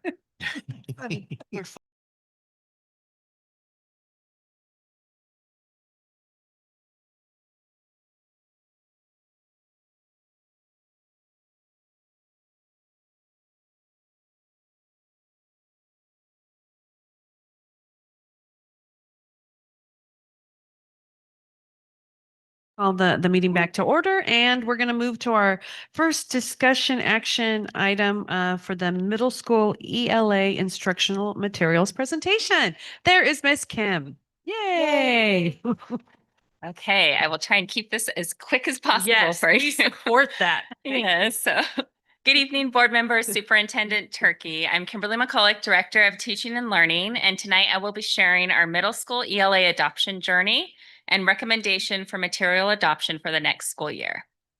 So this year, our focus was a math adoption. We were not thinking of ELA. We knew math was going to be a big adoption and require a lot of input. And then in August, I received a call from Vice Principal Miss Dutz at the middle school, and she said, Kim, we have a problem. And I'm like, okay, what's the problem? And so she said they were trying to order additional curriculum for their ELA, and our curriculum was so old that it was no longer in print and it was not available to order. So we had a problem. So we're like, okay, what do we need to do? We need to do an ELA adoption in addition to a math adoption. So we rolled up our sleeves. I just want to do a big shout out to Miss Dutz because she was a lead in this process, supporting her site and working very closely with me throughout the whole adoption. So her and I met and we blocked off like 4 hours on our calendars. We're like, okay, let's see what the state's approved. Let's look at ed reports, the math. We knew there was going to be 30 that were recommended by the state. So we're prepared to really dig in. Then we go to the state for ELA, and there was only about 4 that were approved by the state for ELA. And then from those 4, we went on ed reports, and there was only 2 that met all the criteria on ed reports. And we're like, well, that was a very simple narrow down, unlike the math process. So there was 2 curriculum that met the state adoption approval and ed reports, which were Amplify ELA and Study Sync ELA, which is what the high school had also adopted, I believe, about 2 years ago. So then we brought this to the team, and I just have to give a huge shout out, Teacher Appreciation Month. These were just amazing teachers because they were not planning on doing a pilot process. That was not part of their year unit. And so we brought it to them and we told them, you know, what the need was. And they said, well, we will do it. We want to do it as a team. So every single 7th grade teacher and co-teacher and every single 8th grade teacher did this pilot process together. And it is so much work doing a pilot process, learning 2 new curriculums. And they just did it as a team and they worked so hard together. So I just want to give them a huge shout out along with Miss Dutz for all the work that they did this year with it. So we started in October and we met with the team and we defined the needs. We said, what do we need in an ELA curriculum? What are the needs of our students? What are the needs of our school site? What do you see as a teacher with your standards? And they listed out their criteria from the classroom. And then we listened to some of the publishers and they went through their 2 curricula and showed some of the strengths that they had related to what we were looking for. And the team developed a rubric to be able to evaluate the instructional materials. And they did that all together as a group and a team. So this is our timeline for the ELA pilot and implementation. So in October, we started the visioning and the planning and hearing from the publishers. Then in December, they had training with Amplify, the first curriculum, and then they piloted from December to the beginning of February, well, from January to February. In February on the PD day, they had the Study Sync training, and then they began their pilot on February, and they ended in April. So that was the process for assessing the 2 different curricula. So then we started doing a survey of it. And so from the survey, we did a teacher survey where they used the rubric to evaluate, and we did a student survey because their voice was so important. From the teacher survey, almost both of the curricula had almost the exact same ratings. So Amplify was high in one area, Study Sync was high in another area. Their overall points were literally like 2 points apart, like 298, 296. The only real difference from the survey came from the student data. And so in the student data, there was a slightly higher on Study Sync when the students rated their experience with the 2 curriculum. But the students had positive things to say about both of them and some things they wished were different. So after this, we met with the teachers and we took a day. And after school, we met and we just listed what are the strengths, because before they voted, it was very important that they heard from the students, what was the student feedback, and that they listened to each other, because each grade level piloted different units. And so one unit might have been really strong in one grade level and not as strong in the other. So it was important that they heard about their shared experience. So they shared what were the strengths. Amplify had some rich media. The 8th grade had this Frankenstein graphic novel that they loved. There was some great stories and strong vocabulary. Study Sync, the organization was very accessible for the teachers and the students. It was very organized. They had smaller text, so they were able to practice more of the literacy skills. They had some student videos, and there was progress tracking that was good for the teachers and students. And both of them had some areas that they didn't like as much. The user interface in both of them had challenging features of it, the volume of material in Amplify, and the students wanted some more interactive game-based content. Slow down. I'm trying to make No, be efficient, but slow down. Okay, I'll go a little slow. I'm getting conflicting messages here. I know, really. So after our day of discussion together, I sent out a vote for the staff. So I shared the feedback from the student, the feedback from the discussion together, and then they cast their vote. And so I could tell from the discussion it was going to be very, very close, because one grade level really wanted one curriculum and the other grade level really wanted the other. And it was a very small group. There was only 8, and it was an even number, which is never good when you're going to do a vote. So we got the final vote and it was 50-50. Oh my God. So I've done a lot of textbook adoptions and I've never had a 50-50 vote. And that was not what I wanted. Like just one, okay, we can say like this was a majority, but no, there was not even one. It was exactly split down the middle. So we went back to the rubric that the teachers did for the rubric. Nope, there was no definitive there. It was exactly even. We looked at the student data. There was that slight increase, but still not anything huge because students liked both of them. So we had a discussion. We're like, okay, we have to come to a consensus. I don't want to make that decision. I asked Dr. Turkey, do you want to make that decision? He didn't. Dr. Garcia didn't. So I'm like, okay, we're going to meet with the teachers and we're just going to really talk about what is the best curriculum for our students and really go through it again and have that discussion and see if we can come to a consensus. So we also had opened it up for public viewing. And so when we did the math public viewing, we opened it up for ELA, even though we hadn't voted yet, to see, are we going to get some input from our community as well? So that was sent out to the community. And so we're like, okay, well, maybe the public viewing will guide us. And so we opened up that survey to review too. There was only one feedback comment on there. They did share that their child liked Amplify more, but being one data point was not a huge lever, but we did take that into consideration as we looked at it.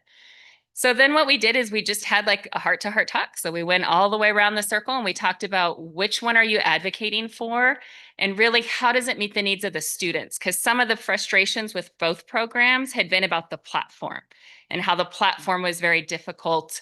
And so really refocusing on the needs of our students. How does this curriculum meet their needs and which one do we want to do moving forward? And are we willing to possibly adjust our main vote to be able to come to an agreement together. So the teachers just did an awesome, amazing job going through and saying, I believe this is the best curriculum for the student. Here's why. I believe this one doesn't. Here's why. Everybody discussed their thoughts, their ideas, shared. We made sure that everybody had their voice. And at the end, we did another vote to see if there was a decision that moved it forward. So at the end, we probably talked about for over an hour. And at the end of that discussion, we did have a recommendation. The vote did shift. And Study Sync was the recommendation to move forward with, even though one of the grade levels did still really love Amplify. And I think they're both great curriculums. And so that's a good spot to be in, where either curriculum is going to be a strong one to support our students and support our staff. So that was the outcome, that we move forward with Study Sync, which will also bridge middle school and high school because it's the same platform moving forward. So the students will be familiar with it. So for our next steps, we had this discussion and this recommendation. We have it open still on public viewing. It will be open until May 27th, and that will close our 30-day window. We also are in the process of fiscal planning because the math adoption was already fiscally a lot of money. And right now I'm getting quotes around $800,000 just for the math for K-8. So working with Brenda in business to see what is the quote going to be for the ELA. And can we afford to have both of those together? How can we plan for that to make sure we're solid and the teachers have the resources they need to implement this new curriculum? And we're also looking at professional development. I've been surveying the teachers on what do you need? Do you want to have summer throughout the year? What is going to support you as you implement this new curriculum? Because we know that a one-day training is not enough. Teachers need continued support throughout the year as they're learning the new curriculum and implementing it for their students. And that is our ELA textbook adoption. So thank you. Wonderful, Kim. Great. Thank you so much for walking us through that process. It looked very thorough and collaborative. So I'm going to be opening it up for public comment. Is there any public comment in the library? No? Okay. Brianna, is there any on Zoom? No? Okay. Then I'm going to start with you, Angelo. Thank you. Thank you. I love the way you broke everything down and the collaboration was huge. But I have one question. Did I hear you say that Study Sync is used here at the high school? For the high school, yeah. That would have been my tiebreaker right there, because that's huge that it's going to stay consistent right over consistently. So thank you. Thank you. Thank you, Kim. This was just receiving the presentation. Is that correct? That's what it looks like. Yeah. Thank you very much. Thank you for putting that together. Okay, next we're going to move on to first read of proposed revisions to Board Policy 5131.8, mobile communication device. Yes, good evening, Board President, our remaining trustees, Dr. Turkey. There will be no voting today, no 50-50, none of that, because you don't have to vote. So again, this is a first read of a proposed update to Board Policy 5131.8 regarding student mobile communication devices. And this recommendation is being driven by Assembly Bill 3216. This proposal also reflects growing research, educator experience from our own school district regarding the impact of smartphones on our student learning and overall well-being. So what's driving this, as I mentioned before, is Assembly Bill 3216. And this is a statewide expectation that school districts have to adopt policy that either is going to limit or prohibit smartphone use during the school day. And the big driver for this, the intent of this, is to minimize digital distractions, minimize the negative impacts on the student mental health, and to create a healthy learning environment. The adoption must happen by July 1st of this year, any changes that we would want to make. So a couple of things to just emphasize is that by bringing forth this recommendation, we are not anti-technology. There is a place, obviously, for appropriate use of technology. What we have going on is that smartphones differ completely because they are literally designed to continuously compete for our attention. I mean, we all have that situation, or most of us at home, and we know what kind of problem it can be. So it's not the same as an instructional learning device that we know can be helpful. So the research clearly is showing that not managing smartphone usage effectively is going to decrease academic focus, ability to focus, like I said, increase anxiety, social isolation, and it also has shown to increase cyberbullying and peer conflict. Some things to consider here is that the issues are also beyond the academics. So what you end up having is that the constant notifications on the phone are constantly interrupting attention. And it does create emotional fatigue for our kids during the day, the whole time that they're managing their phones. And it also disrupts sleep. So if anyone has been on your phone right before you go to sleep, I know the negative impacts that has. And that again is a cycle that comes back when our kids are also returning back back to school the next day.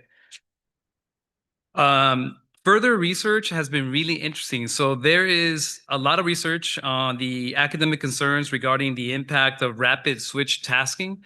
So the idea here is that there's research there where when you are looking at your phone or you are looking at a text message, say in the middle of the class, you literally are not going back to the attention of what's going on in the classroom. It takes up to 20 minutes to refocus back on whatever was happening in your classroom. Our periods are 50 minutes long. So you can imagine the impact that the research is saying that to be able to go back and focus is very difficult. And furthermore, it's a myth that you can multitask and do two things at the same time. It's really clear that you can only do one or the other. So the going back and forth, I'm now paying attention to Mr. DeMarco. I'm paying attention to my phone now. You can't do it at the same time. So that is a myth that's been broken by research. To get to this recommendation that we are proposing to you, we had to buy Assembly Bill 3216, and because it's just a responsible thing to do, to get input from our administrators, from our families, from our students, from union leadership. So this went over a series of multiple meetings, got to meet with AFT leadership, CSEA leadership, et cetera, including our board president and our district student council, as Dr. Turkey had alluded to earlier. So all of these conversations were valuable to get the different perspectives that we had. And some of the main things that came out of the perspectives is that people see smartphones as being an issue, particularly at the high school level. And in a minute, I'll talk a little bit more about that. The other ask was that there was consistency across the school district, which we don't have right now when it comes to how we manage smartphones. So the proposed changes will be significant, particular to the high school. On the left-hand side, you're going to see that we already limit the use of cell phones. So right now, currently at our elementary schools, phones are not allowed at all. Like class time, recess, lunch, they're just not allowed. And many may not know this, but including our middle school, which is not a common thing everywhere. But when you go to the middle school, it is not common to see kids on the phones all the time. Sure, you'll have some that will need to be redirected and will go through progressive discipline. But I've been really impressed compared to other middle schools in the area where you go there and it's not rampant cell phone use. Kids are talking to each other or playing games or playing basketball. You have to do something else because you're not allowed to have the cell phone. So that is what we meant about the feedback coming from our community, that they see that it already happens at the 4 elementary schools. They see that it happens at the middle school. And then all of a sudden you get to 9th grade, it's like, woo, I can do something different. So the change that we have is that we're bringing forward to you for first read, and what's in the attachments on the agenda item is a shift to go to complete prohibition of smartphones on all campuses from bell to bell. So right now at the high school, the limitation is that you can't use it. You're not supposed to use it during class time, but you can use it in passing. You can use it in lunch on the campus. And as we saw before with the switch tasking, if you're dealing with something, even if it's like going to the bathroom or right before class starts, you're not switching right away. You still have on your mind whatever was happening on your device. So this is the significant shift that we're having. It is important to note that the Assembly Bill 3216 also clearly lets us know that there are some requirements that have to remain intact. So as you can see in the presentation, any teachers can still, if there's a purposeful use of the device for instructional purposes, they do still have the ability to do so if they need to. If there are documented health needs, a lot of times, for example, a kid who may have diabetes or checking blood levels can do it through their cell phone. So if there's something that's documented where you have the purpose for the smartphone, you can still do that as well. In a 504, in an IEP, if anything's written in law that you need to have access to your phone, that doesn't change. You can still do that as well. And obviously during emergencies, if there is an emergency on campus, like you're able to use your phone still. So some of the things that would need to happen if this was approved by the board is that we would need to step forward with like real clear communication to our families, to our students, to our staff. We would need to be very clear about what those expectations are about how we would implement the change, in this case at the high school. Training for the staff so they feel confident with how to respond with like what the new process would be with having phones put away. Supporting our students too. So it's one thing, and this came from AFT. So if we were to do this, how else are we going to engage students during like lunch and other times during the day? Just like at the middle school, other things have come up to engage kids in a different way. Are students going to be able to engage in other productive ways? How can we support some of that as well? And then there's going to be the operational part of it. The high school, in talking to Mr. Andrews, has said that were this to be approved and to happen, they would want the support of pouches, some kind of device where the students would put the phones in and locked up, as opposed to teachers and staff fighting with the students every day to redirect them to put them away. So we will need to operationalize for that, budget for that expense as well, if we were going to go that route at the high school. That is the conclusion. I would say that the intent is, of course, to follow Assembly Bill 3216, but it's also our concern that we want kids to be able to be healthy and to be engaged more with the learning that's going on. So this is a first read for your consideration, board, and also to hear comments from our community. Thank you, Antonio. That was a very thoughtful presentation and very thorough. Is there any public comment?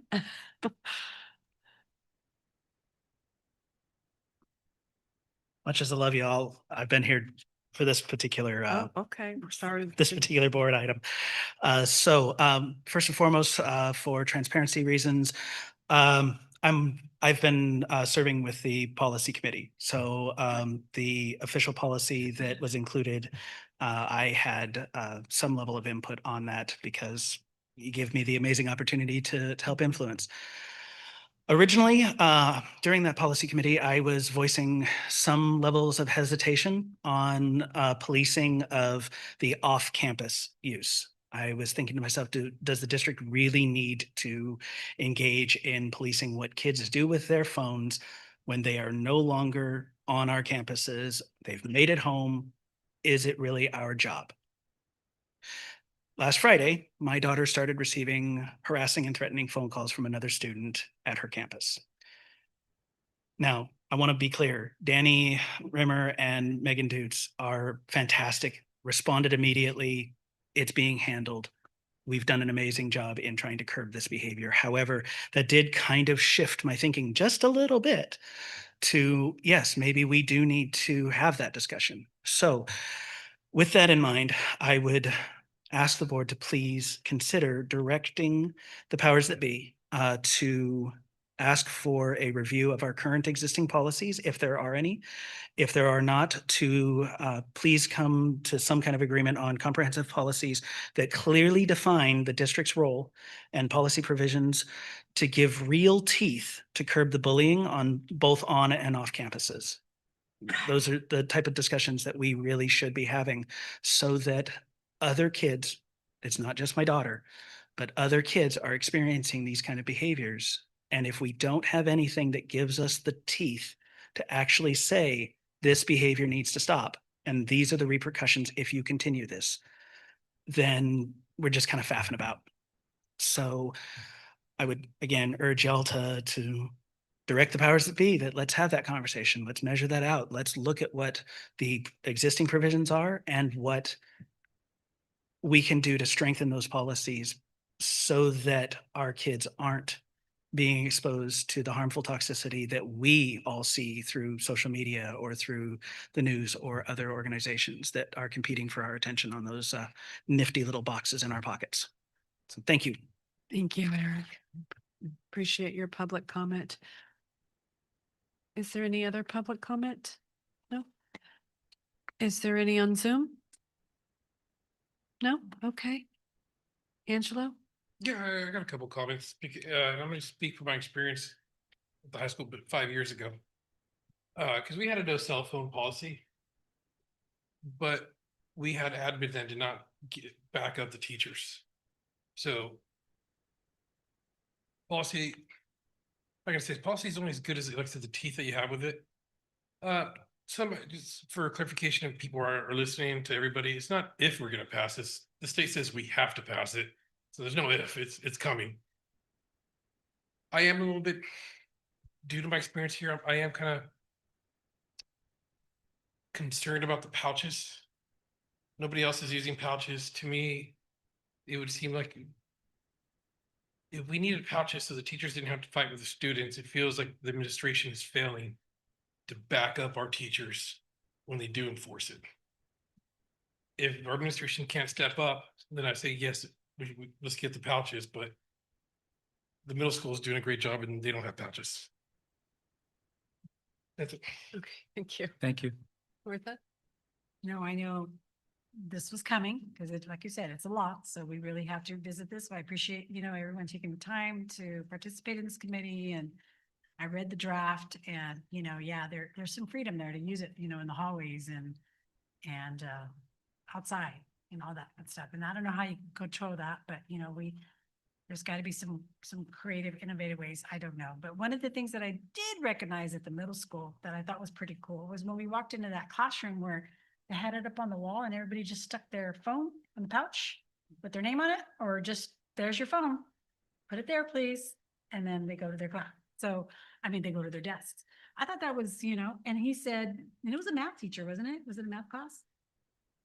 I don't know. It was in middle school. It was a math class. I think it was. And when I saw that, I asked how effective that was. And he says, half the students do utilize that because they do realize it's a distraction. We all know that it's a distraction. Come on, how many of us go out to dinner and sit in front of your kids and they're all like this? All the like, time. Put the phone down. It's a choice of time. So I could only imagine what happens, during our academic time. So I'm look forward to see what we can do. And thank you for bringing this forward. Yeah, thank you. I would say there's the policy, what's the policy, and then operationally, what are we doing? Because that's where you're going to see success. You're going to see us all aligned, or you're going to see a disparate policy and things happening at the different sites. So I really would, when you come back, what's that recommendation operationally, so that we all know and we can be aligned and parents kind of know what to expect. Is there going to be progressive discipline? Is it clearly spelled out? Is it going to be pouches? If there were pouches, what would be that cost? Is it going to be something where maybe you come in and you have a little hanging thing in the front of the classroom and that's where your little cubby where your phone goes during class time? I think those are some of the things that need to be worked out with leadership from district administration and what we're expecting each site, because there's got to be a floor.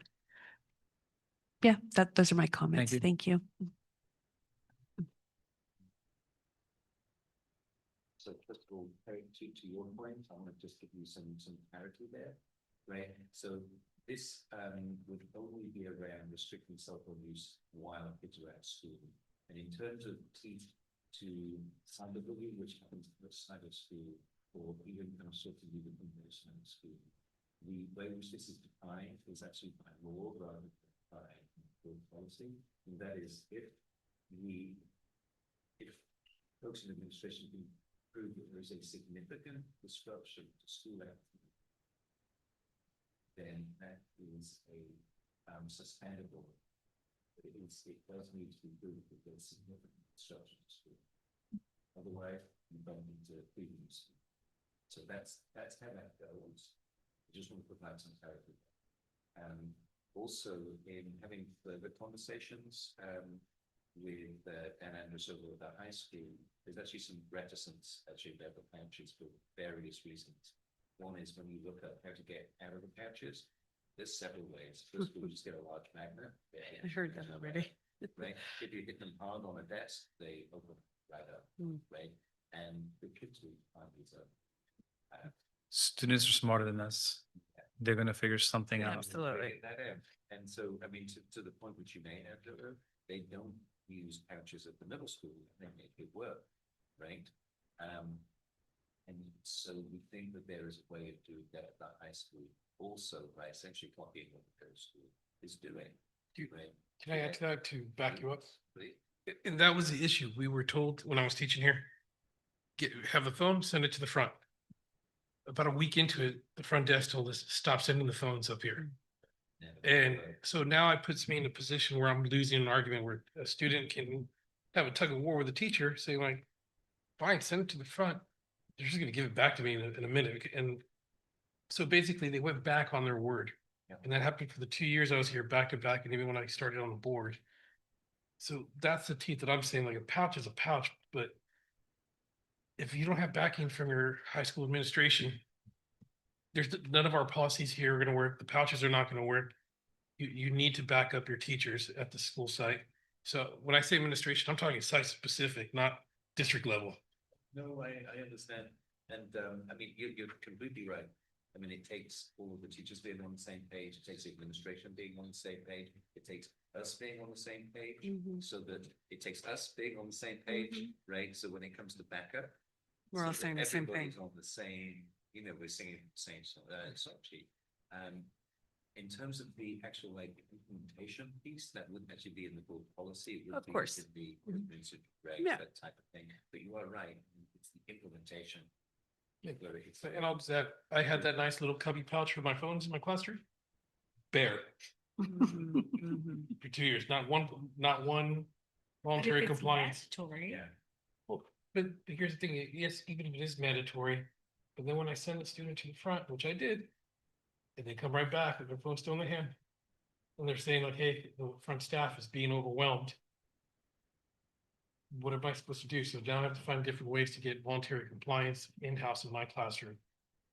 Instead of having losing a battle as a student over a phone, and it's taking time away from me teaching my subject to the rest of my students.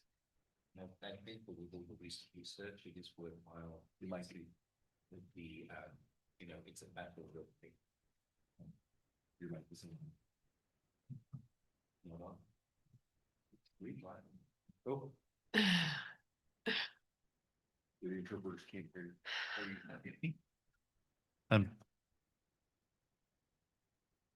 Yeah, I think it's okay, right? Okay. Okay. There you are. Okay. Yeah, okay. Lost my train of thought then.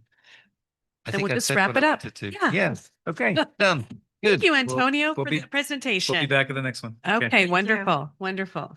Okay, we're going to be moving on to our next item, which is attendance report. Presentation on 2025, 2026. That is right, and that is going to be Sophie who's doing that, and she will be doing that via Zoom. So good evening again. My name is Sophie de Groot, here to do the presentation on the attendance that we submitted to the state. Next slide. So our focus today is to look at the reporting timelines that have been set by the state, and then to look at certainly the P2 certified attendance report that we submitted on May 1st. Next slide. So throughout the school year, we have 3 check-ins with the state. The first check-in we have is in January the 15th for this school year, and at that time we sent in our reports for the attendance that we accrued from the beginning of the school year up until the winter break, which was December 19th. The second time we did a check-in with the state was May 1st, and at this point we looked at the attendance from the beginning of the school year up to April 15th.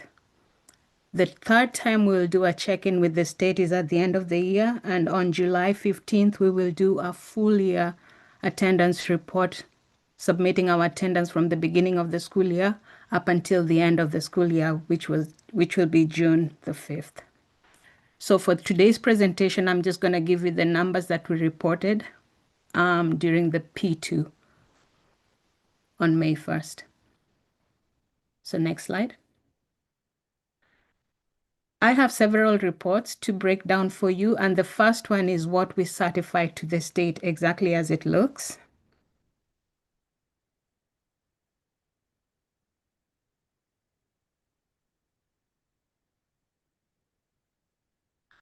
And when you look at this report,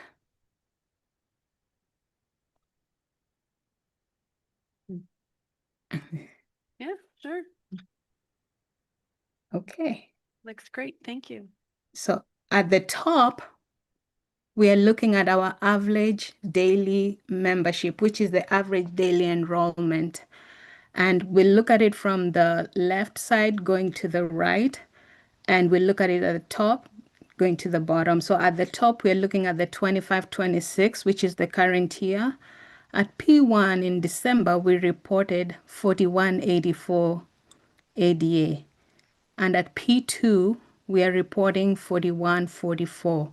We had a decrease of about 40 units of ADA, so about 40 students that we've lost since the P1 reporting.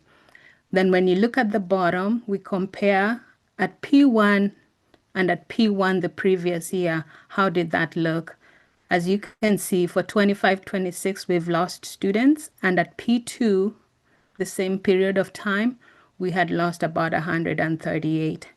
So it goes back to what we've been saying, we have declining enrollment, and then P1 usually looks better than P2 because we do lose students once they go on winter break. Some of them do not come back. So at the bottom now, we are looking at the actual ADA, the average daily attendance. And when we report to the state, we usually report them in grade spans. We look at TK through third grade. We look at fourth grade through sixth grade. If you can scroll down.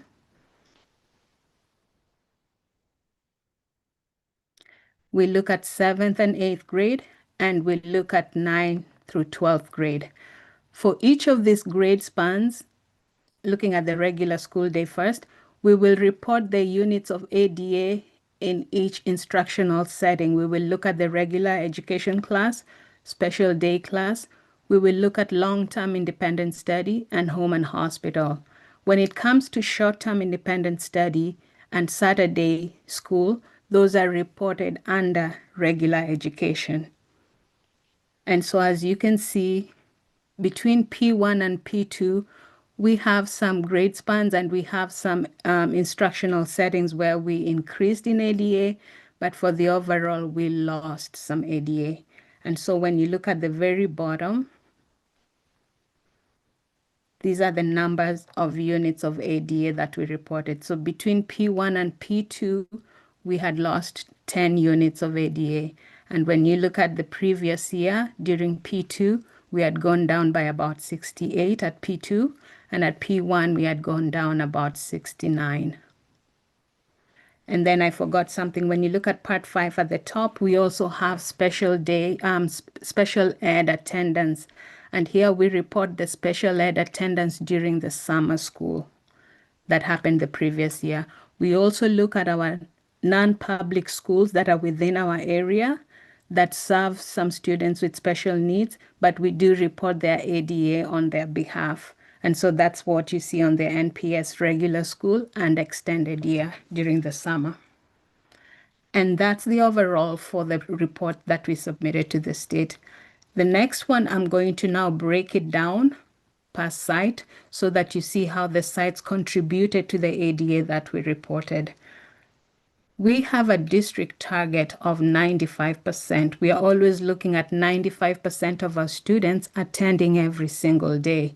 And when you look across the sites, we have some sites that attained that 95%. And so I just want to stop and acknowledge the Castroville, Echo Valley, and the middle school. Wow. They did attain that ADA in their P2 reporting for 25-26. And before I go further, when we look at this report, we are now comparing P2 ADA from 23-24, 24-25, and 25-26. So we are looking at it from the left to the right. You're doing really good. Honestly, yeah.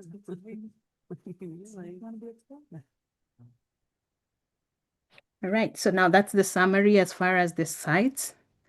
And then we're now going to even break it down further and look at how the grade levels contributed to that ADA. At the very top, we'll start by summarizing our district target. Like I said, it was 95%.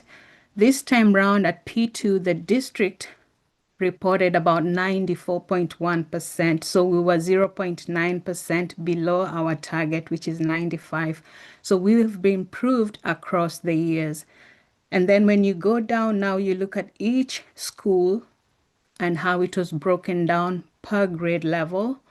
And that is what you see. There's some grade levels that achieved it, and others were just slightly shy of the 95%. But overall, in 25-26, compared to the other years, we have made improvements.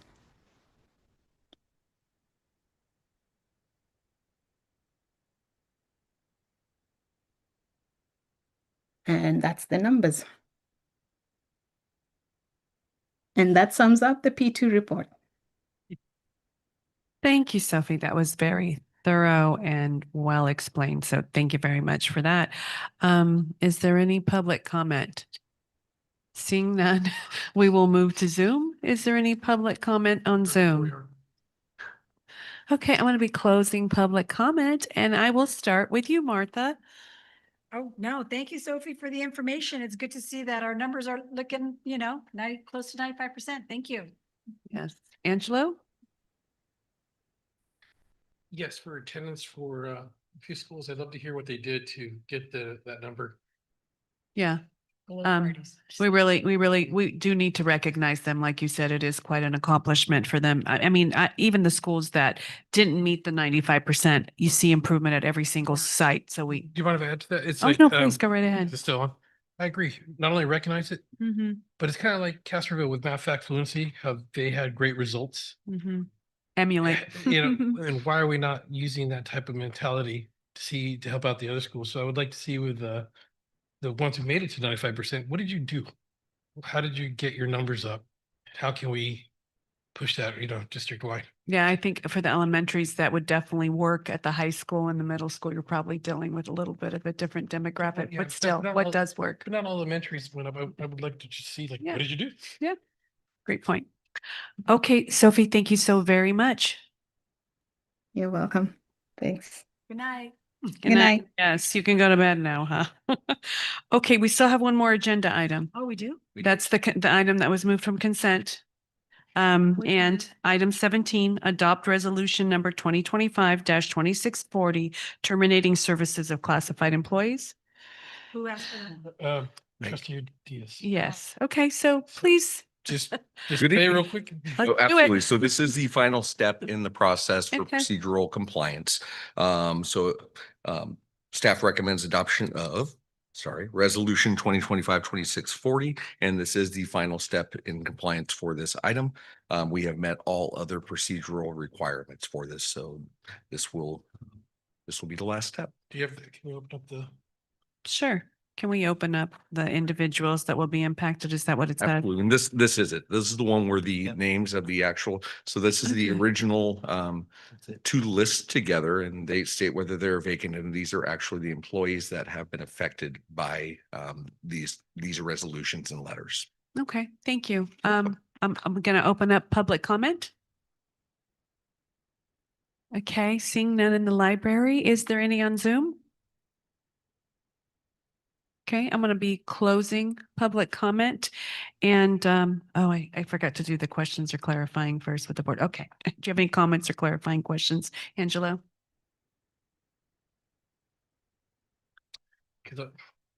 No. Thank you. Martha, do you have any questions or clarifying questions? Okay, and then at this time, I'll invite a motion. Motion? Is there a second to adopt? So you see somebody else said seconding all the time. Yeah, second. Okay. So we will be voting to adopt resolution number 2025-2640, terminating services of classified employees. All those in favor say aye. Aye. Aye. Begrudgingly aye. Okay, thank you. Motion carries. Thank you very much. Thank you. So next I will be inviting a motion to adjourn our meeting. A motion to adjourn. I second. Okay, all those in favor? Aye. Okay, meeting is adjourned at 9:49 p.m.